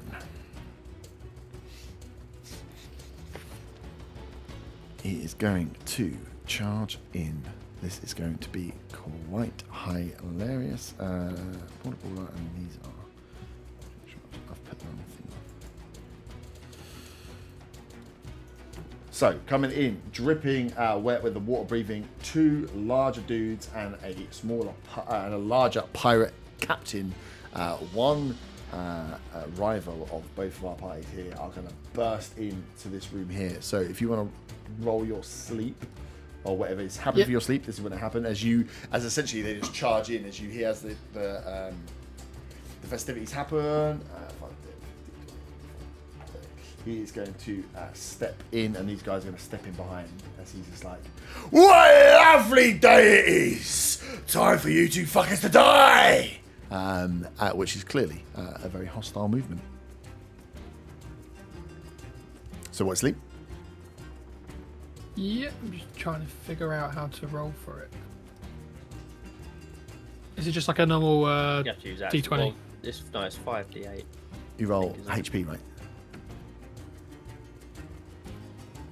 Sleep Yeah, is Oh, so- okay, it's yeah, yeah, HP okay. sleep. Okay, I'm just going to use D&D gun. 15. So, is it what, on 5d8? Yeah, Oof. That's not good. yeah. No, No, that's 'cause shit. yeah. Sleep's. Profits it. When you said you're holding sleep, I was like, good job. Now you've learned. Sleep is not a great spell. So I think it's the total number of hit points, right? You've got to beat the number of hit points they have left. Sends a creature in a magical roll 5d8. Total is how many hit points the creature, hit points of creatures the spell can affect. So up to, what did you say the number was? 15. 15. I can tell you that all of these guys have way more than 15 hit points. So as you fire off the sleep spell, it just like bounces off as the guy looks over, He's clocked. As you fire that off, the two guards that were holding actions have now seen you and are going to throw their daggers. So thank you for doing that. First one is a 14. So, the guards that are with him or the other guards? No, the two that stepped to the side. First one's 14, second one's a 12. 14 hits. 14 hits. It's only a dagger. So that is 5 points of piercing damage, as you now can see. And Dorian, you'd have the same. You'd see that these two guys, the ones in the frilly white collars, have thrown daggers towards the bard. As he walks in, says that. That is his normal. Do I want to use... oh, I will actually. He's going to... 5, 10, 15. Yep, he's going to use his action to dash to get up. The other guy's going to do the same. But I'll move him on their go as he moves in. So he's going to use a bonus action to kick Taurus in... essentially like kick him in the shins. So Taurus has got a survive a strength saving throw as he gets knocked down. He gets pluses to strength saving throws. Well, a 15. 15 is not high. And I was a 14. Damn it, he's a 15. So Taurus, you see, he walks up. He just, as Taurus is kind of bewildered with what's going on here, takes 5 points of damage, gets kicked, and is essentially knocked prone. As the guy gets up here, the brawlers are going to follow in behind, but they're going to have to use their action just to move, which is the 30 foot. Yeah. Easily. Just want to get along the side, want to get behind. As he bursts in, these two throw their daggers off. As everyone's kind of in shock as this happens, this captain runs straight up, boots Taurus straight in the nuts as he drops down and is prone. As Hera kind of looks left and right as these brawlers move up to her, but she doesn't get. They don't get an action because they've used their action to dash. But you are in between. I am just going to attack this guy next to me with my psychic legs. Mm-hmm. With sneak attack. Yes, with sneak attack. That's a 14 to hit. 14 does not hit. Bonus is 16. 16, yeah, 16 hits. You get sneak attack on bonus attacks as well. Isn't it on your first attack? Because your second attack wouldn't be. I think it is, but... it just says once per turn. You can deal damage, an extra damage to one creature you hit with an attack. It doesn't say it has to be your first attack. I think it's just one that hits. Okay. I mean, it doesn't matter for now, but we'll check. Oh, I don't know. It does. I mean, it does sound mental that you could try and hit someone, miss, and then be like, yeah, "I'm still sneaking." It's like, are you though? Because you just tried to hit me. Damage boost for rogues regular attacks happens once per turn under certain conditions. But yeah, add it now because I get it. It doesn't matter. We can work it after, but we'll just double check. So there's 7 psychic damage to start off with. Mm-hmm. I suppose it does the extra damage. Does the extra damage in the same type, or is it just? I guess so, doesn't it? I don't know. They sneak attack got. I assume so. It doesn't say a type. It goes off the weapon. Mm-hmm. It will be psychic. Yeah, so okay, so then that's another 13 damage off. Nice. Psychic. He's looking messed up, but still standing. Cool. Staying where you are. Yes. Okay, up next we have our tricky boys, the ones hidden in the barrel. 5, 10. Oh shit. 20, 25, 30, 35, 40, 45, 50, 55, 60. They are going to get to the door. I could have started a bit closer, but I'm not going to. As Bergren, you are up. You've made it to the bottom of the stairs. You can hear the two cats fighting at the top of the stairs. You are down here. Dorian, you're up next. I'm going to move to the bottom of the stairs, Mm-hmm. and I want to check how, like, see if I can see how they're looking. You can see these two cats are just quick slashing into this cook as he's just like, oh, fuck, just taking loads of damage. Are you guys all right up there? Do you need a hand or? We're fine. Well, I mean, We're that sounds good enough to me. And I'm going to head back to the hall. But I'm not going to dash. I'm just going to walk. So All Sam- Bergen hears is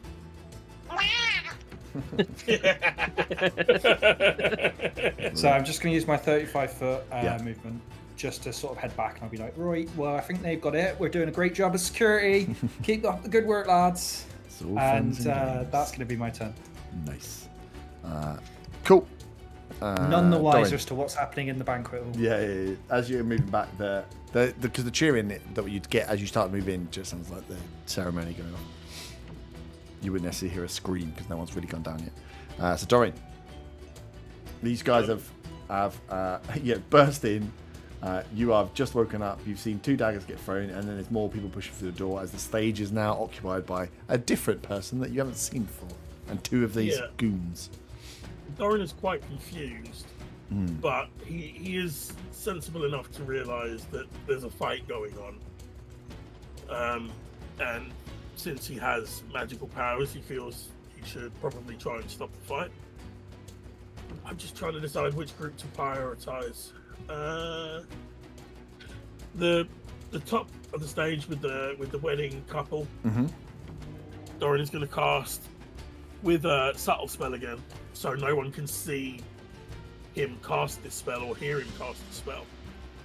He's going to cast Calm Emotions on the top of the stage. Can everybody up there give me a charisma saving throw? I think with Doran being so senile, you should roll a dice to decide which spell he actually rolls. He can't remember what he's doing. It's literally just what's it called? Wild magic. Yeah, it is. Charisma saving throw. Captain gets 19. Everyone's aiming for 16. Okay, cool. Charisma, these guys don't get any one boost to it. Oh, 16 and 13. So one of them failed. It'll also be the bride and the groom. Oh. Yep. They got 5 and 4. Then they failed. They failed. Doran's done brilliantly here. So they are now not hostile towards the people attacking them, unless they are attacked or they see their friends attacked or anything like that. The others are as they were. Nice. Oh, one of them failed. Okay. Well, one of them is calm for the moment then. Okay. But because it was subtle spell, I'm assuming nobody in the room knows that Doran cast it. So he's gonna sit in his chair still. Nice. Cool. That is Doran. So it is Taris and Hera. Taris has been kicked in the nuts, and Hera is now calm. So, they both are going to do nothing. Their pirate minions. You guys are going to get these guys killed. Are going to. Kicked in the balls. Yeah. The 2 guards that are closest here are going to surround and hit the 2 guys that threw the daggers. They will roll as a group, and it's just an attack. It's just they've all got daggers. They've all got small daggers on them that they're just going to try and stab them into. Plus 3 to hit. No, so the first one missed, second one missed. So no, they overwhelm. These guys are pinned down. So when you are surrounded by the guards, you lose 5 foot for every guard. So essentially, they're using 25 foot of movement as they're being surrounded. These guys have jumped on. They are brawling into them as they're punching them. They're not actually doing any damage this round, but they can do damage as they go in. The other set are going to move up, but are going to do it. I suppose actually, they probably would run up to try and help, wouldn't they? Someone's got to try and help them. Oh, Herb, did you say those minis that you're moving? The They're minions? 5. They're groups of 5. Groups of 5 for 1 minion. Yeah, groups of 5. Right, yeah. Well, they're 5 minis in a board. I just didn't want to put 5 people on a board and cart them around. No, yeah, I got that. I just clarifying. Yeah. So I'll keep track here. Each one has 5 minis in it, and as they get attacked, they'll lose those as they go through. But yeah, they can overwhelm people, and then they can attack, but they'll attack as a group. Quick question: the group of bad guys up on the stage that were calmed, do they lose the calm after seeing some of these others attacked because they're friends? Potentially, but I'm also going to use a villain action for the main guy that's going to probably kick him out anyway. Ah, fair enough. Cool. So yeah, at the end of their go, at the end of the party go, before we get to start the round, he's going to use a villain action called Form Up, as the pirate captain calls out every ally within 60 feet of him to move up to their speed without provoking opportunity attacks, and they enter a defensive stance until the creatures move or restrained. Okay, cool. So any attack rolls against them are at disadvantage. So everyone that can hear within 60 foot. 5, 10, 15, 20, 25, 30, all of them. Sweet. So they can all move. So these guys are going to stand behind 2. He's going to stand in front. And then these guys are restrained. They're probably not going to move for fear of death, actually. No, fuck it. Okay, one of them takes damage. So one of them runs away and gets opportunity attacked. Did you not say they don't get opportunity attack?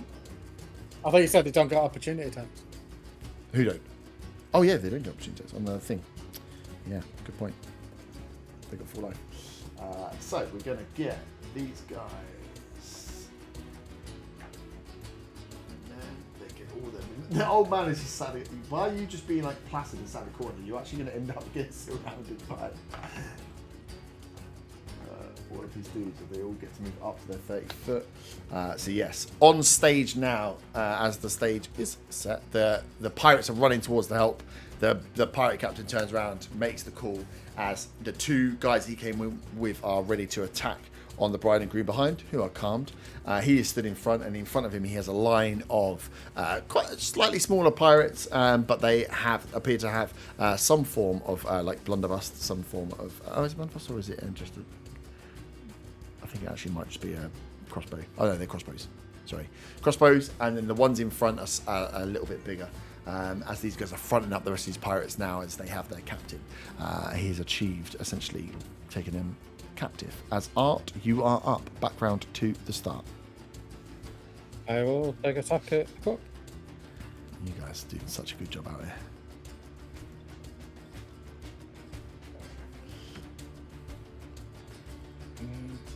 That'll be a 17. Yep.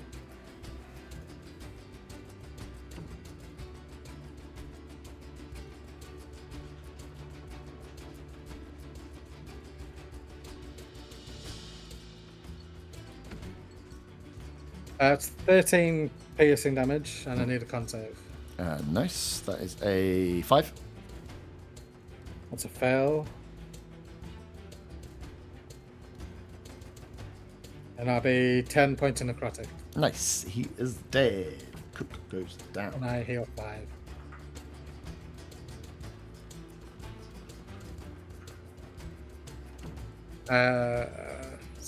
And I'd just like to move as far as I can to that main area. Cool. What's your movement? 30. Yeah, cool. Start moving up behind. Frank. Do I get dash as a bonus action as well? I can't remember. Right, your character sheet. I can read it. Click on bonus actions, it'll tell you what you can do. Yeah, it's a kind of action, isn't it? Yeah. Oh, bonus action dash then. Yeah, okay, cool. It's number 30.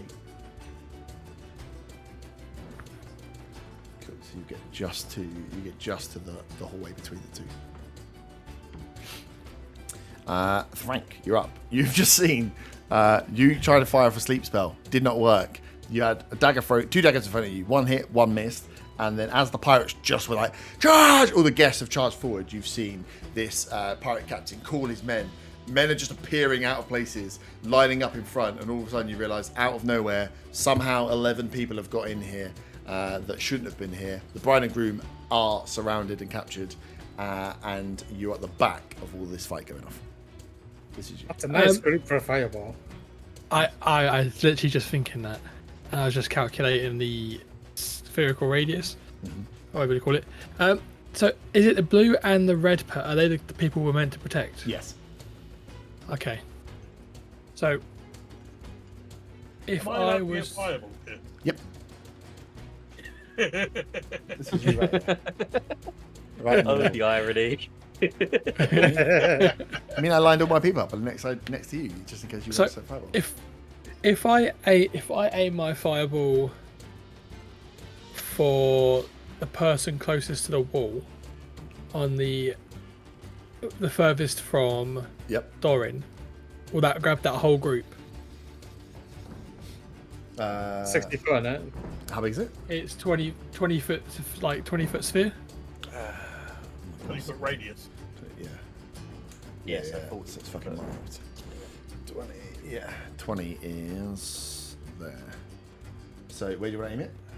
You want to aim it to this guy?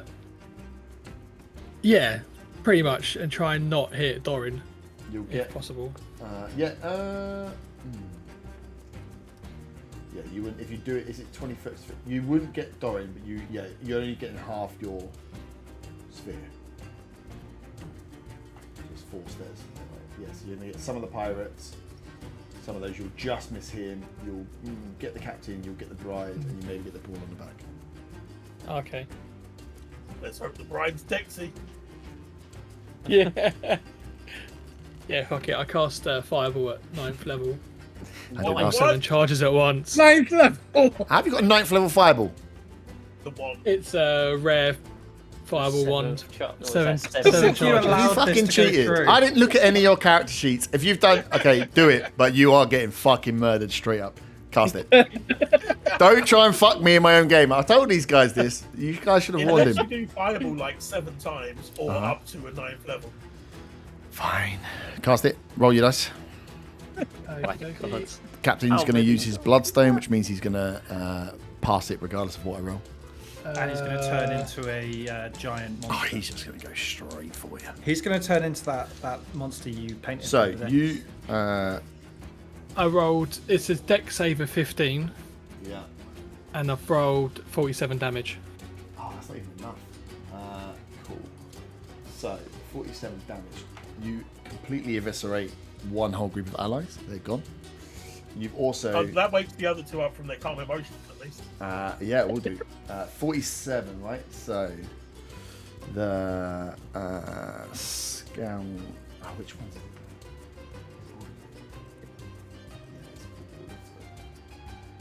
Okay. So scoundrels at the front. 19. So what's half? What was it? Sorry, 47. 47, it should be half if they save. 23. Cool. 23. Other one is a 3, so he takes 47. He's looking not great, funnily enough. Baron is, I'm going to roll for it. Oh, deck save, right? Oh, I'm not even Yeah. adding their fucking... Oh, these guys don't get anything to decks. He does, though. He fails, but he's going to use a legendary resistance. His long sword is going to light up. You see his long sword is kind of magical as he saves on the throw, so he'll take the 23. The bride I rolled a nat 20.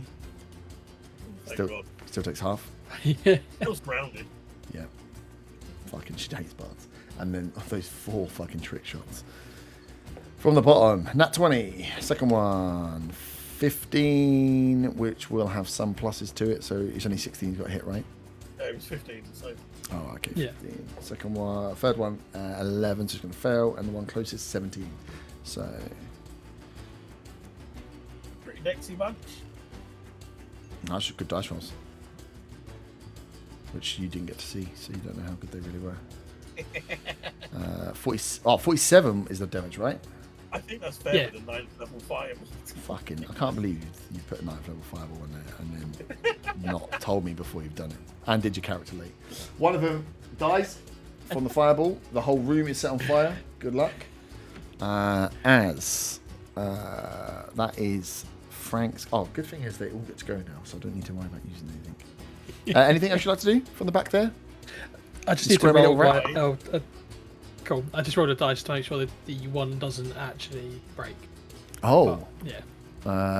Have I got something that can make you re-roll it? Yeah, it's called GM Power. Re-roll again 3 times with disadvantage. No, I'm joking. Cool. I'm just going to murder you in this round, so just be aware. Okay, cool. If you've got anything you want to do for the rest of the evening, your evening's just freed up. Scoundrel. Remember, he's soaked in rum, so he's very flammable. He is. Very, I the room is actually on had a fire. wash in the ocean, so Don't remember that happening. So cool. Scoundrel is where are these trick shots? Who's going to go next? You guys are so far away that I actually do get a free couple of rounds. Cool. They are just going to have to because I don't want to move through the damn pirates there. They're going to have to go range. So they are going to use one of their exploit openings, which gives them advantage on their attack. The two guys at the front get to go first. They are going to roll to throw daggers at you. First one is a 18. Second one, hit. cool. And the other guy is a dirty 20. Hit. Cool. So the first one is 4 points of piercing plus 5, so 9 points total. Okie dokie. Second one is 6 plus 16 points. This is 2 daggers as they have used their hit him where it hurts to do more damage on their goes. Don't know why. Up next is the Baron himself. Those two brawlers have got a whole bunch of people, which is annoying. Let me just see what the brawler's going to do. Is the Baron the pirate lord? Yeah. The pirate captain. He is going to... How far away are you? You're quite... You've put yourself right at the back like a wee little bitch, haven't you? Typical bard behaviour. It's disgusting bad behaviour. He is just going to... I mean...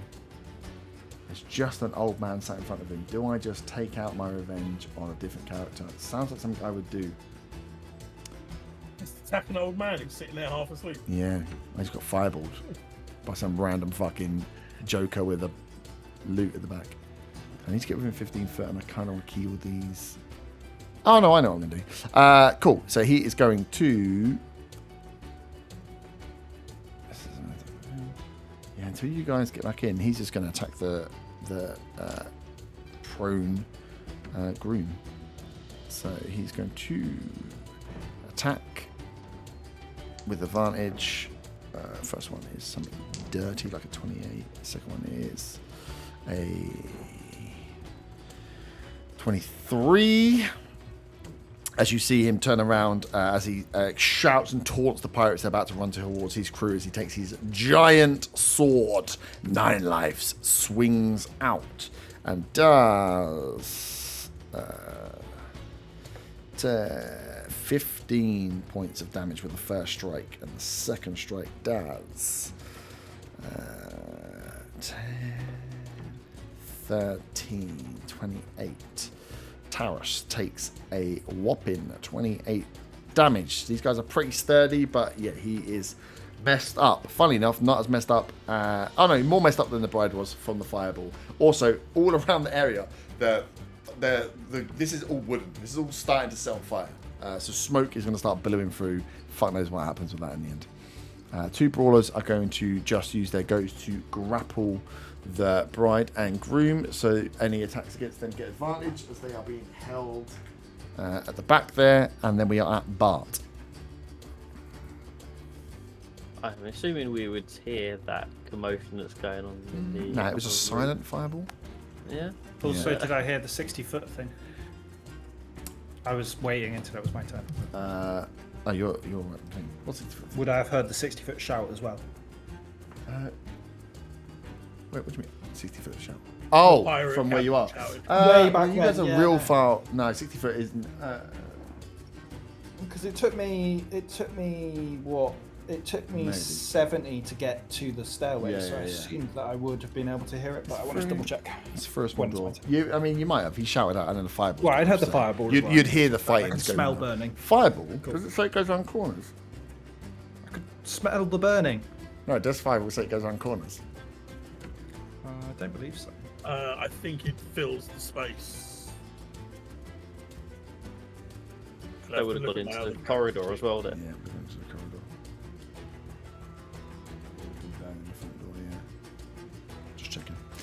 Not quite.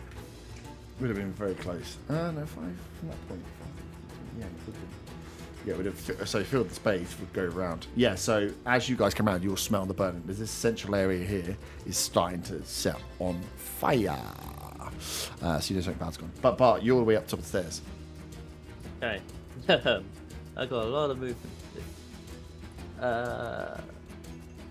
do. Okay. So if I dash, where would that get me? What's your full movement? Normal movement's 30, so. It would put you. Well, you need to use. You'd be on the same square, but you can't be on the same square. Okay, so if I was to dash as a bonus action with my cunning action, and then use my feline agility as well, that just doubles my normal walking speed. It won't double my dash as well, will it? No, because dash is just an extra. It's a. Yeah, so I can move with that. I can move 90 feet. So if I move, Yeah. am I having to step into fire? Yeah. You'll be walking. You'll be walking into the room. Can I see anyone without stepping into the fire? I'm going to say the fire creates quite a lot of smoke because you 9th level fireballed me. So it's a really powerful one. So your visibility would be anyone you can see. You'll be firing at disadvantage because you're firing from smoke and fire.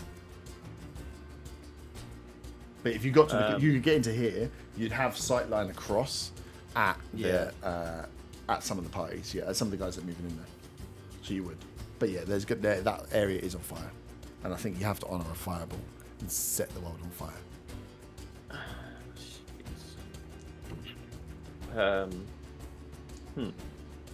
I'll get as close as I can and then fire off all of my psychic knives through the doorway and try and hit someone.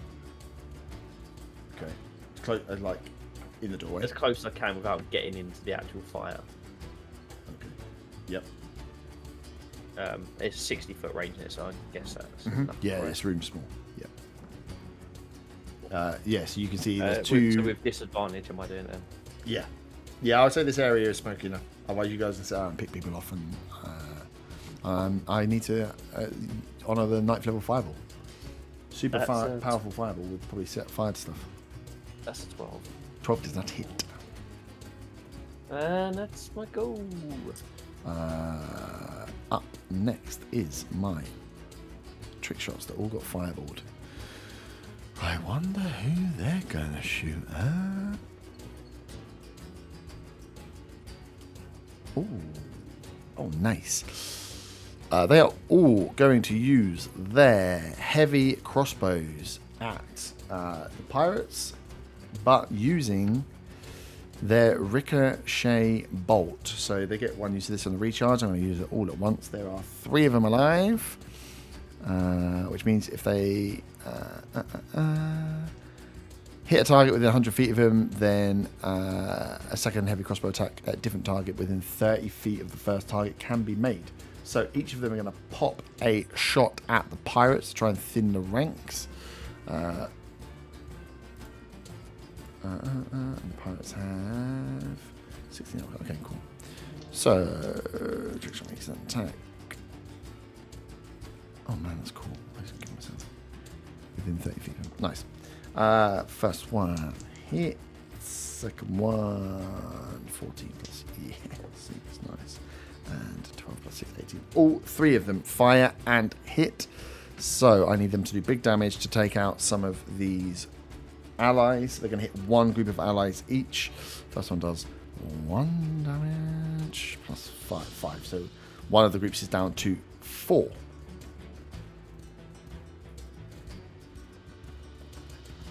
Second one does, fucking hell, 2 damage. Second group is down to 4. And the third one does 4 damage, which is 9 in total. Still not enough to kill 2. Okay, cool. So each of those pirate groups is now down to 4 people. So they are a little bit less effective. But the trick shot then, because of that ricochet bolt, gets to make a second crossbow attack against a different target within 30 feet of the first target. Hello, Bard. First one is... Oh, you are lucky. 12.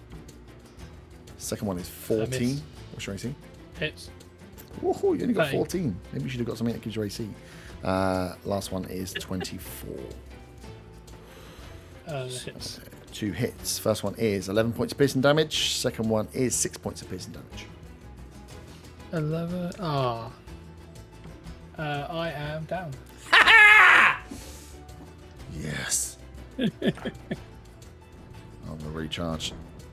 2, 3. They do not recharge the ricochet bolts. Nice. Up next is Bergrun, and then Doran. I'm going to run towards the fire as quick as I can. Nice. Can see 5, 10, 50. Oh, wait, how? No.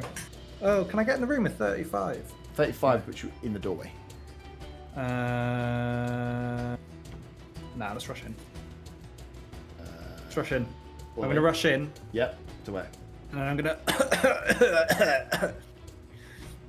Ooh, why is there so much smoke? What's going on? You guys were supposed to be security. Everything's on fire. Huh? I said everything's on fire. It's community pizza box. Can I, central. even you said there was smoke, so like disadvantage stuff. That was just for shooting in to the room. In the room, it's fine. Okay, and then I'm going to say... Just two Right, sneaky rogues. That Who here has a problem with this wedding? You've community pizza box style meme. You've walked in as everyone's fighting and stabbing each other, and you've gone, "Who here's got a problem with what's going on?" Well, I want to find out who the bad guys Everyone's are, so I know who to attack. I think you would see who the bad guys are up on the stage. The bride's dress is completely burnt and on fire as she has been singed, and the groom had been kicked in the nuts and now is being. I meant the like mobs. At the moment, it's free for me. I'm not sure you've got any allies, considering that one whole group of allied pirates were burnt to death by a fireball. Right. Okay. Is there anyone here who does not think that this wedding should continue in holy matrimony? And then I'm gonna rush forward and because I've still got more movement. Yeah. Yeah, I I've only got, use 10. 25 foot more. I'm gonna run towards the stage and try and help. Cool. How are you going to just push through those and take opportunity attacks? I'm gonna rush forward and see what happens. So I'm gonna make a play for it.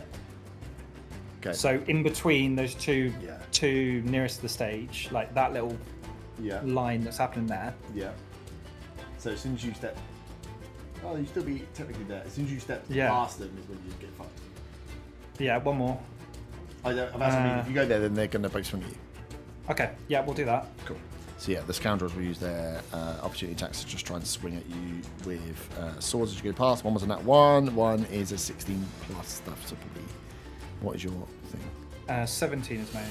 Okay, yeah, it's got more than +1 to it. So yeah, 1 misses, 1 hits. So you take D8. Ooh, I got an 8, baby. You take 11 points of piercing damage. Cool. And then if you go one more, that was not fun. are you gonna go? I'm not too happy about that one. I kind of look back and scowl as I feel the like shot in my back, and then I'll stand there. Cool. Yeah, you're still within range of those ones, and that's for your full 35. So you're not gonna step out of any other. Yeah, no, it's fine. What I am gonna say, and I know I've done loads of free action speeches here. My lady, who am I supposed to be hurting?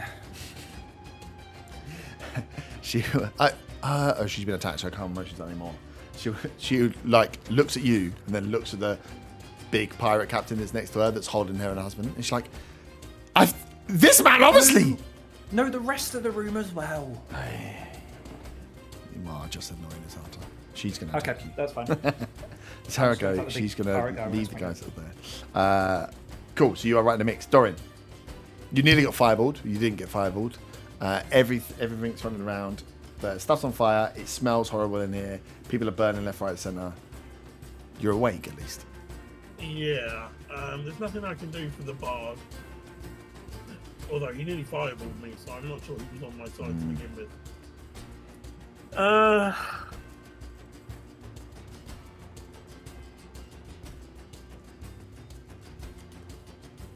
What does a 30-foot long, 10-foot wide tidal wave look like?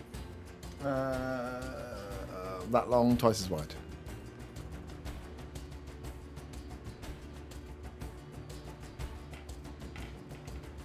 What does that look like in attacking groups of enemies?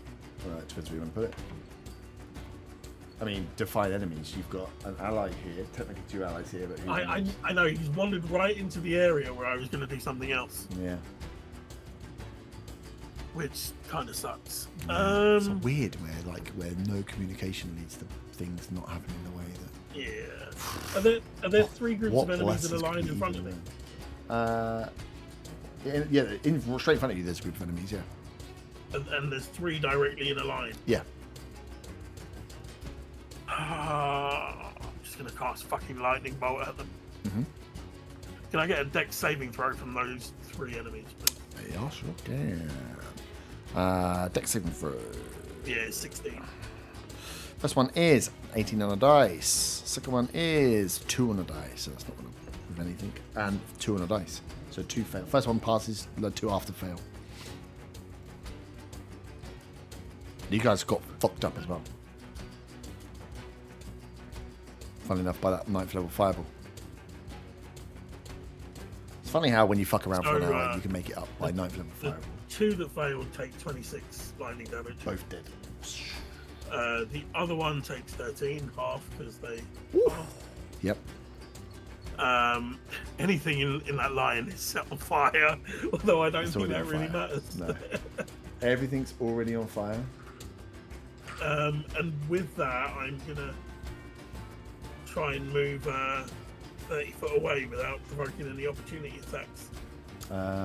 Probably over towards that group of pirates that were our friends before someone fireballed them. Yeah. I mean, you're going to get 1 at least because there's a man right next to you. But the others are at least a square. Well, no, if you go backwards, you can find. So you're 30 foot. Yeah. So, yes, you can get to there, but the one that you literally just lightning bolted that is on Death's Door is going to go for you. That is a 24. Yeah, that hits. That is a nice bit of piercing damage. That is 10 points of piercing damage as you get shot in the arse with the crossbow as you run away. Opportunity attacks with the crossbow. I thought it was melee only. Well, it's melee weapon attack. But these got point You can blank have the shooting. feet. Yeah. Oh, there's a feat for it. Yeah, they can. And actually, when they do it, when in a trick shot, it's within 30 feet of range of attack. Oh. Yeah. We'll say it was just a because actually, if I hit you within 30 feet, I get to do an extra 2d6 damage. But, Fair enough. I'll take the 10 points. so yeah. Unfortunately, everyone in the room now knows Yes. that I am casting spells at them. Yes. As that is you up. Taurus and Hera are both grappled. They can try and get out of it, but I'm not sure it's going to help them. Rolling that one, like a 3. Cool. So we are on to our pirate friends. I mean, one of them was definitely going to go and try and kill the bard, but he's already dead. So these guys are going to step up. What a 5. 5, 10, 15. He's going to step up, get that scoundrel down, roll on that 1. These guys, 5, 10, 15. So we'll go for this guy. Come on, you need to get 40. 8 on the dice plus 3. No. Cool. They're pinning down the guards. These pirates, as they've moved forward now, are trying to fight to get towards their captains. But yeah, they're not doing any damage. As at the end of their go, before we go back round to the top, the pirate captain is going to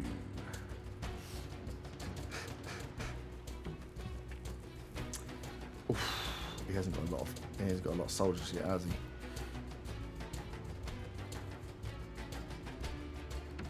he? Oof. Okay. He is going to just shout out as he's seeing all the rest of these guys come forward. They can make a ranged weapon attack. That's going to be bad for these guys. To shoot. No, he's going to hold off. He's not going to do it. It goes round to the top. Art, you are up. Frank, you're next. You'll be on death saving throws. You are just behind. I'm at the back. Yep. How far is it to the entrance of the room? 5, 10, 15, 20, 25 if you want to get right in the gap. So I'll move up to the door. Mm-hmm. And I'm guessing all I can see is fire, smoke, and carnage. Yes. Exactly that. I turn around to Bar. I'm like, fuck this isn't my Thunder Gold for our lives. And I will bonus dash towards the boats. Nice. Yep. Frank, death saving throw. Sweet. 14. 14. One save. Right up next, my scoundrel boys. They're going to whack away at these guys. 3 on a dice and 14. So pirates take 1d8. Come on, roll high, roll high. 7 plus. Please be at least 3. Yes, 10. Okay, one of the groups goes down by 2 more pirates. As everyone stays up. Baron is up. The Baron boy. Do you know what? Part of me just thinks he wants to just kill these motherfuckers.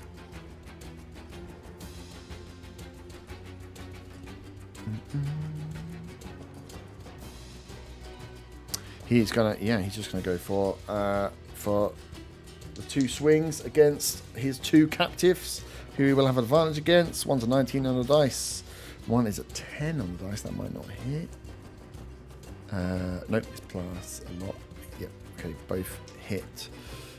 He is going to do 12 points. And you can see this has some necrotic damage to it as well, as the bride and groom both take big slashes of damage as he turns around and sees you coming towards him, Bergren, and just shouts, "No, no, no, my little friend, kneel, peasant," as he's going to use his bonus action to kick you. Can you give me a strength saving throw, please? I can indeed. That is an 18. 18 saves. Nice. You do not take any damage as he boots you in your armor. And you are a steely dwarf. You do not get knocked prone by said kick. The brawlers. They're going to just do some damage as well, I think. Grab.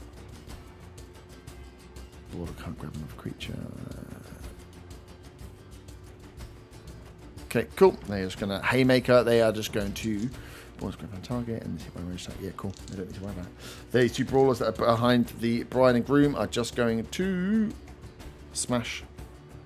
Smash! I don't think they get advantage, do they? No.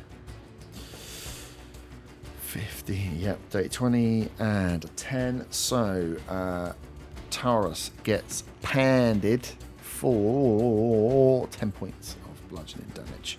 Taurus is looking kind of fucked up. Hera's looking a little bit better as they take their attacks. And Bart, you're up. I kind of glanced between the door and my brother running out to the boats, like back and forth a couple of times. A sigh and follow my brother. Can cats swim? I'm about to find out. There's boats there. Yeah, boats there. You put notches in them, right? They all start sinking. They have proficiency with sea vehicles. They definitely don't. They're cats. I've got proficiency with land vehicles, if that helps. Trick shot is going to fire away at these guys that are close to him. They're going to hit. That's another. That's a D10, no baby. That's a 1.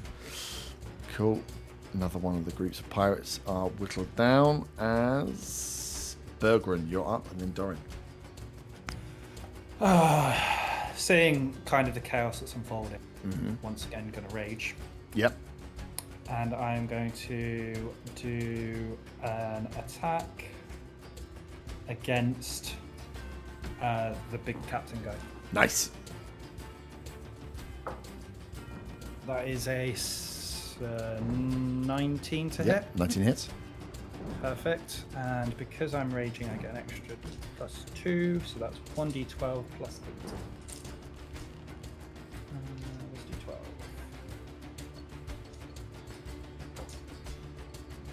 Got. Yeah, so 1 plus 8, so 9. Yep. And because I am raging and I've hit him, the first creature has disadvantage on any attack that isn't against me, and when they hit a creature other than me, that creature has resistance to the damage dealt by the attack. Nice. And then I'm going to attack him again with my second attack. Go for it. Yeah, that's a 12. 12 does not hit. Shit. And that's kind of all I can do. Well, I've bonus actions. I kept my rage going. So yeah, no, that's me. Dorin. As I'm kind of reeling back from missing the second hit, I say, "Oh, I'm awfully sorry about that, but you know, it's a wonderful day, and I can't have it be interrupted." He is going to use his reaction. So these two not get ungrappled, or is they grappled by the people behind? They're grappled by the people behind. So yeah, they're grappled, and then these guys are brawlers. So once they grab them, they can just keep punching them in the head, and they can use them as meat shields. But there's no one to defend against, so they're just going to pound away. He's going to the big bad man's going to use his reaction as you apologise with a riposte when a creature he sees misses him with a melee attack. I can make a melee attack against that creature. I rolled not great. 15. Miss. That's his reaction gone, though. Dorin. Dorin will sigh and say, "Oh man, I didn't even get to have my omelet." And with that, he will cast haste on himself, Yeah. so his speed is doubled. And he will run to the exit, avoiding any opportunity attacks. Yeah. Yep. So 60 foot.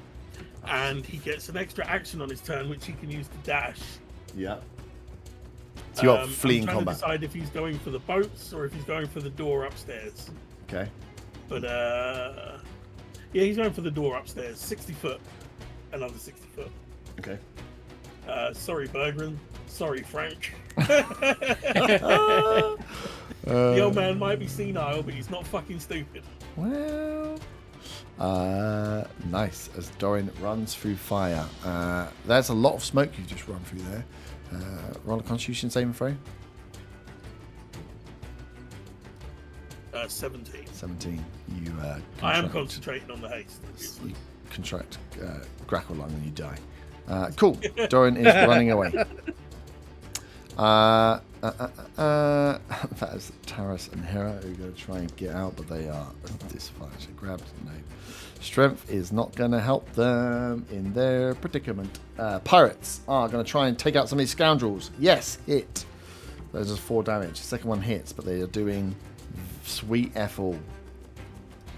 As we are round to the top. Are you running away? Are you fleeing combat? Is everyone fleeing combat? I mean, it's Bergren. Do you want? It's just Bergren. Bergren's not fleeing combat. Nice. He's said he's going to be a guard, and he will be a guard. He's lived a good strong life. You at the boat. Told his wife that he may not come back. Yeah, and his grandkids. He asked his wife to pass on the message to his grandkids. Okay. You're not going to make us feel bad for Bergren. No, they give a shit about any of the characters. Art, you at the boat. I will use my bonus action to dash into a boat. Yep. And when I'm in the boat, I'll hold an action with my hand crossbow to cover Bart as he gets into the boat. Okay, cool. Frank, death saving throw. 4. 1 success, 1 fail. You are being left to die. Scoundrels are up.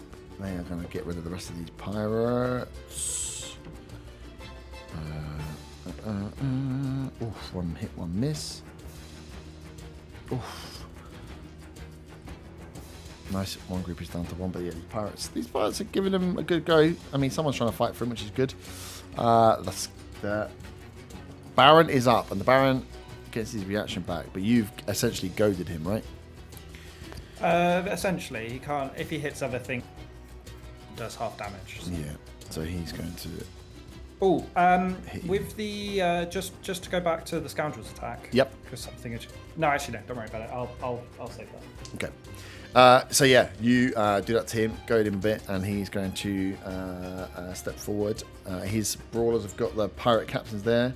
He has gone whack away. His first attack is a 27. Hits. And his second attack is a 17. Meets it, beats it. Ooh, nice. So the first one does. That's a good dice roll. 19 points. 6 of that is necrotic. And the second attack does 13. Barbarian taking the hits. The brawlers are going to. Yeah, he's not going to move. He's just standing there. He is going to slowly rip through these guys. 2 attacks using grab, haymaker, or both. So these guys get 2 attacks against our lovely couple. One's a nat 20. Who's looking weaker of the couple? Taurus. One's here. What's that? Haymaker. 10 and 10. Yeah, he is looking on death. Taurus takes 7 less damage due to my reaction. Ooh, nice. Spirit shield. But they're both looking pretty fucked up. Bart, you're up. You get in the boat. I am getting in the boat, and I'm gonna start throwing us out. My ancestors will find you. See now we. I was about to say, someone starts singing "Sail Away" by Enya. Trick shots are up. They've got guys in front of them. 19 hits, so they'll do damage against those guys. Yes, take 2 of them out. The pirates are getting dwindled now. There are only now 6 pirates alive of those pirate groups that are fighting these other guys here. As it is Buggerun. My first attack. Yep. I'm going to attack big pirate guy again. Yeah. For a 19. 19 hits. And same rules apply as before. Mhm. It's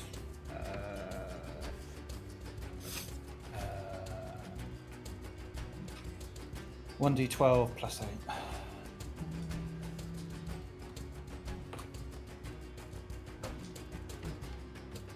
Ooh, 18 points of damage. Yep. Is he going to use his reaction? No, it's only if you miss. Okay, and then I'm going to attack the bad guy pirate next to me with my second attack, Nice. which is a 16. Hits. And that is 15 points of damage. He is dead. You have a free ally. Over and clearing the room. I know. Imagine what happens if you stay and actually fought. It's crazy. Dorian, you're running. You've run 60 foot in. You run hold past on. the gate. Oh, yep. I'm going to use my movement and I'm going to go all the way around Yep. and basically stand next to one of around the top so I don't get opportunity attacked. Yeah. And stand there. Yeah. Cool. That is where you are standing, Dorian. You've run out. You've run past the wedding cake. You've run past the chefs cooking on a lovely meal. You're heading for the door. I am, and I'm still hasted, so my full movement is 60 plus dash is 120 foot towards upstairs and the barn door. You are gone. Terrace and Hera are going to try and get out. Oh, 11 might be... no, 13's not going to be enough to break the grapple. Pirates are up. So one of the pirates is actually going to be able to step in and try and hit the bounty. They rolled 2. Other one rolled 9. Other one 13. So they do some damage to one of the scoundrels at least. There's 3 of them. Frank, you're bleeding out, Yes. baby. Let's go. Save. 16. 16, nice. you might pop up right at the end of the fight. 7-8. You might pop up the healing word to save Burger. Yeah, you might. 15. I'm Frank. I'm playing fucking dead. And 19. So the 2 scoundrels do their damage against the pirates. 1 lot is dead. 1 is down to 1. Scoundrels. Baron.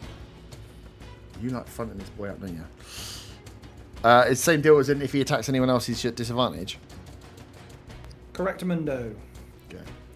His guys have got him. He's going to look at you and say, "Why are you fighting for these absolute scoundrels?" Oh, it's the wedding day. I love a good do. I kind of say that through like breathing in between. Yeah, Just a bit hurt. great teeth. First attack is as he swipes down with his sword on you, a 24. It's. Second one is a natural 20. I'm probably down. Probably. First one, I rolled low on the first dice. 6. I feel like Bergrin would be uttering the 10 the is famous first. thing on phrase. Yeah, days I'm if you probably think dead I- then. Second one is 4. If it's more than 15, I'm dead. Yeah, I just rolled 14 plus a 5. Yeah. Cool. I'm dead. I'm done. As Bergrin goes down.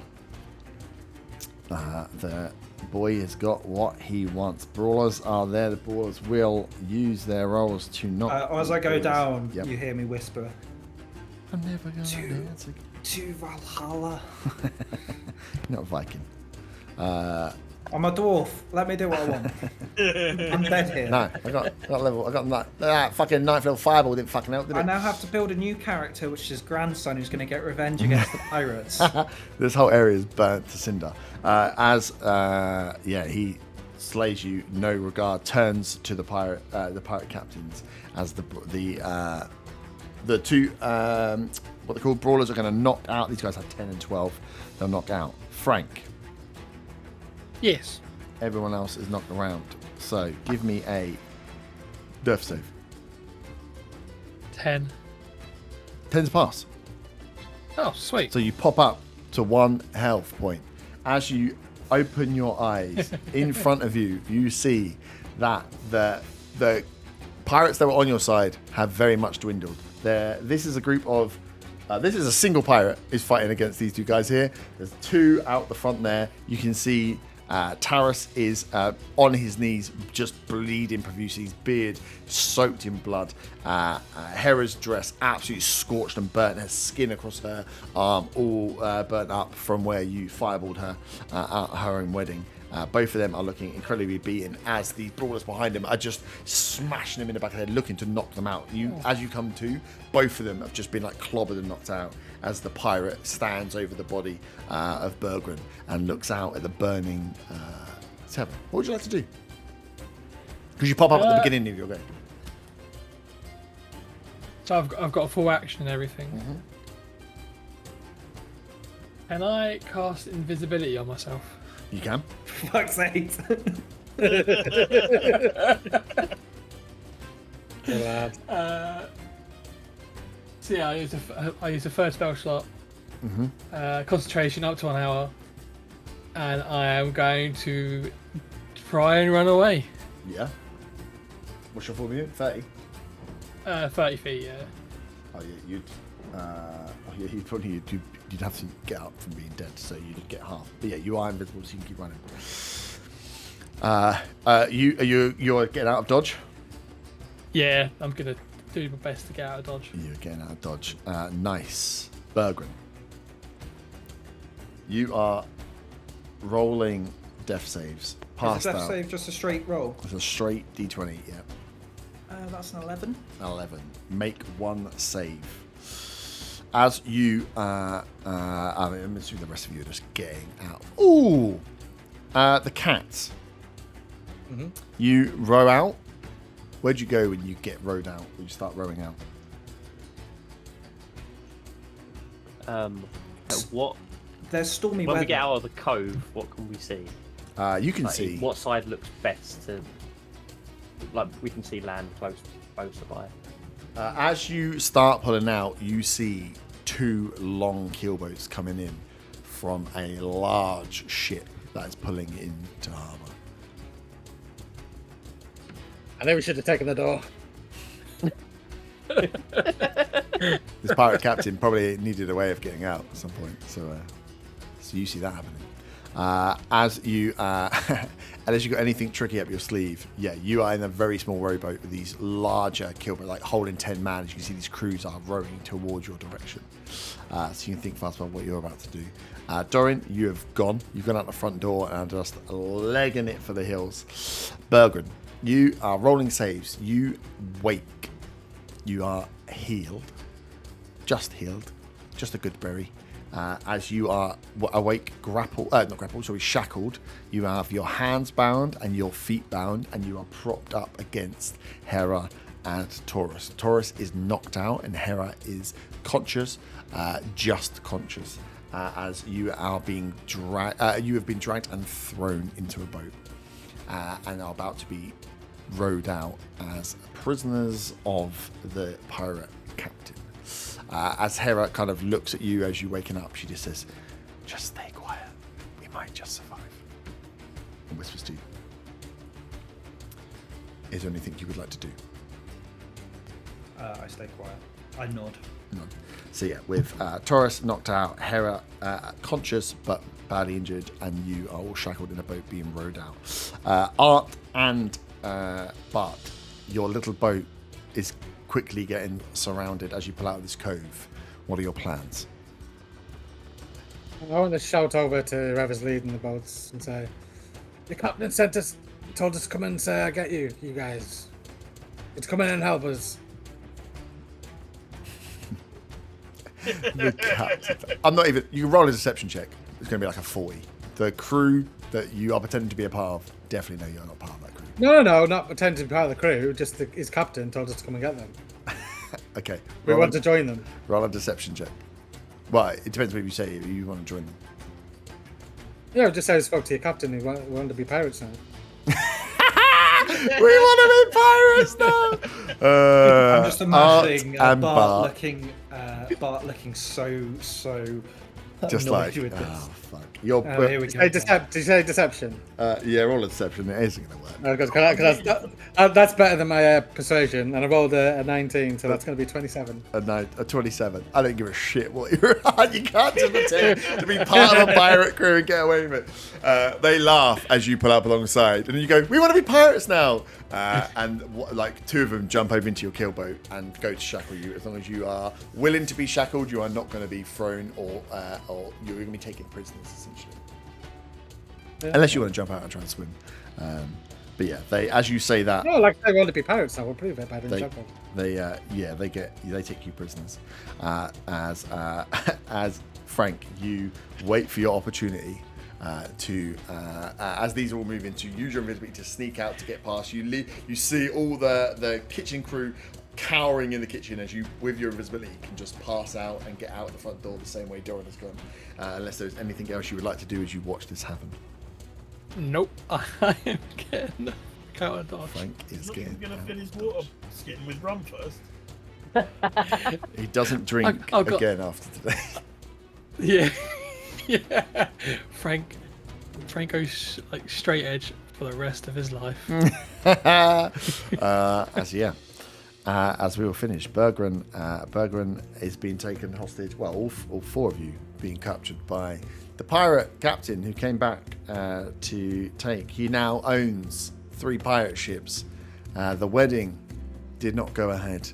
The cake was never eaten, apart from by the one person that took a bite. Who took a bite from the cake? One of the guests who was going to puke. The cake was definitely poisoned, and if it had all finished nicely, they were going to eat the cake and get poisoned and die. But you didn't even spot the guy being sick because a fireball went off at level 9. So, Ninth level fireball. so yeah, we will never know what happens to Frank and Dorian. All we can hope is they both die off camera. Doran's going to be wandering the land, looking for his That- own. Dorian Looking can be for his wandering old land. I think he will wander forever, wanders down a big hole, and is never seen again. Bart and Art now become pirates. There is Bart and yeah, you're going to be And then when it skivvies comes Otter. first. No, Otter. This is around the same time, so Otter's already been a pirate gone out. But yeah, so there's a pirate crew, a big pirate crew now, as this pirate is essentially capitalized on three. These are 3 separate pirate crews. He, murdered most of their pirates, but for the hostages he's taken, this captain is now the ruler of all 3. He has taken out 2 of his big rivals. So there is a new big pirate fish in the seas of Ashling. As you failed to stop him. Within his prison, or within his captors, are the 2 previous pirate captains to keep them alive for a bit, to use them what they're needed for, and 1 Bergrun, who is now a captive of a pirate ship as well. And Art and Bart are going to try and become We're pirates. part of the crew now. Well, are you part of the crew? I think you'll be skivvies for a bit. Oh yeah, I mean we can work our way up. Once we push Bergeron off the plank, we're part of the crew. I think the fact that you think by like turncoating and going is going to get you through the ranks of pirates is the naivety of the Tabaxis here. Yeah, well, I mean, we turncoated and ran away at the first point, but these pirates are definitely going to want us. It's like, yeah. Once a snake, always a snake. Exactly. All of you. As the sword I mean, we're line rogues. lies in the What do you balance. expect? It's fine. Yeah, That's exactly. completely within character. It's fine. As the Don't let it poor, like that. the poor wedding just never happened. And you all ran away. I can't believe you went away. That's good of you to just run away from the fights. Good Big job. massive fire is full of smoke. Fuck that, I'm going in there. Good job. Next We've got time, fur all over our bodies. just tell me you're going to fire. The only thing I regret, well, actually, learning the cake was poisoned. I'm glad I didn't take the cake. Oh yeah, I was waiting for someone to eat the cake. That would be funny. There were multiple times where I was going to hunger of Hadar like the entire group of enemies, and then Bergeron runs into the middle of them. Yeah, you've got to communicate, you guys. I mean, I tell you this all the time. So yeah, so the whole jig of that, there was like an hour or so of time where there was opportunities to find all of those people if you just asked to do quite literally any check. So the rum, That's like the job. you're in the room, you're like anytime you're in a storeroom, ask for anything. I was going to hint that there's something there. Didn't ask for anything. You just dunked your head in rum, and that was it. I was like, cool. You noticed the boat. You noticed the boat. I said the boat about 3 times. You saw the boat. You didn't do anything with the boat. There were just 3 pirates literally in the dock looking up at the thing, waiting to be found. But looking at the map, I didn't think we could get around to the boat. With the you boat, try. I originally thought there was another door on the other side. Yeah. That's why I didn't go over to it. I thought it was someone come in through the other Yeah. door. It was just a miss. Imagine. I did check the water, but I didn't think Layout. of sticking my head under the Didn't water. think of looking at the boat. No. You got the chef and the Fake pie. wedding performer, but I pretty much had to feed you that. And then the guests, of course, there were guests trying to sneak in, but you didn't check any tickets, so those guys just got in without anything. So yeah, that went. Let this be a warning Moral- about moral- hiring a bunch of random fuckwits in a pub at 10 a.m. Huh? Exactly. And a warning to you that we don't do well with these kinds of situations. We just You- fight. It's just like, just ask for any check. Use any checks. No, we'll just wait for fight time. Okay, well we'll just start the fight now then. Yeah, I did insane. I know. It's funny. I'm just saying. I like to go back and look at the things that are there. I was like, this will be funny. We'll just put 3 very simple, easy checks in. They probably won't ask for any. I was correct. And I was like, and if you have to fight 11 of them, you We did. was actually close to checking some of the things, like Yeah. checking the barrels that are coming in, but not the old barrels. Yeah, you shoot the barrels, and I was like, yeah. Was what keeping about- an eye on Yeah. like everyone, making sure no one went in and didn't come back out. Yeah.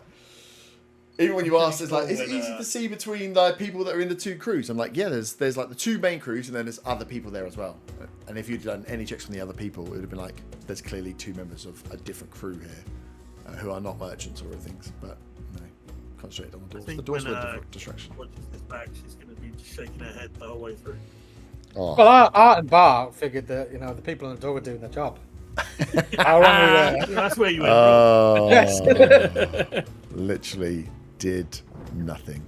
I don't believe it. Yeah. And then let that be a lesson. You sneak powerful magical items in there and don't tell me about them. I will murder you straight up without cause or concern.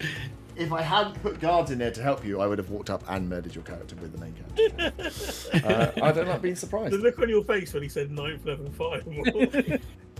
Just like, I thought he was joking at first. I thought he was joking at first. No, as well. because I'd mentioned the 9th level fireball somewhere earlier in the session. Yeah, you did. Yeah. I thought that was something you wanted. And her I thought you face wanted was the like, one. what the fuck are you talking about? Yeah, I was like, you can't get 9th level fireballs.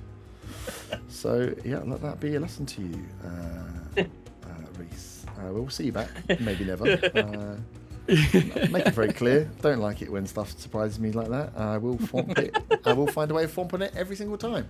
So you're not level fireball, but you're fucking killed straight away. Absolutely. I was surprised it's only a rare item. It That's does kinda seem very strong for a rare item. Nah, but it only gets It's back like got one a charge chance a to day, fail, doesn't doesn't it? Yeah. Yeah. What? I just couldn't be bothered to check all your characters because I was like, they're only basic stuff. Plus, when these guys were just picking boring AC things, I thought, But even one fireball, it still wasn't with the level of these guys that were in there. It was still with Well, never I going do to. like that when you attacked him. It's like 30 AC. Should have picked an AC item. Yeah. Funnily enough, I did pick an AC item as well, I think. Did you? Well, 13. Didn't pick a very good one, did you? Yeah. Did you pick any armor? No. No. Wait, might have picked armor. Yeah. Yeah, I picked armor. Absolute shambles. Stood at the back, did a fireball, then died. I should have It's actually what just had every it set you on it's fire. what every spellcaster does. I know, it's And fine. confirm this is Bard gameplay at its finest. Is it at its finest? He did one fireball Zaga and seal then of got approval. killed. I mean, he still did more than Kins did when she was a wizard. Didn't she? We don't talk about that. That's just embarrassing for everyone. That's too embarrassing to even make a comment about. Jesus. I thought it would have been fitting if Dorin died because of a fireball.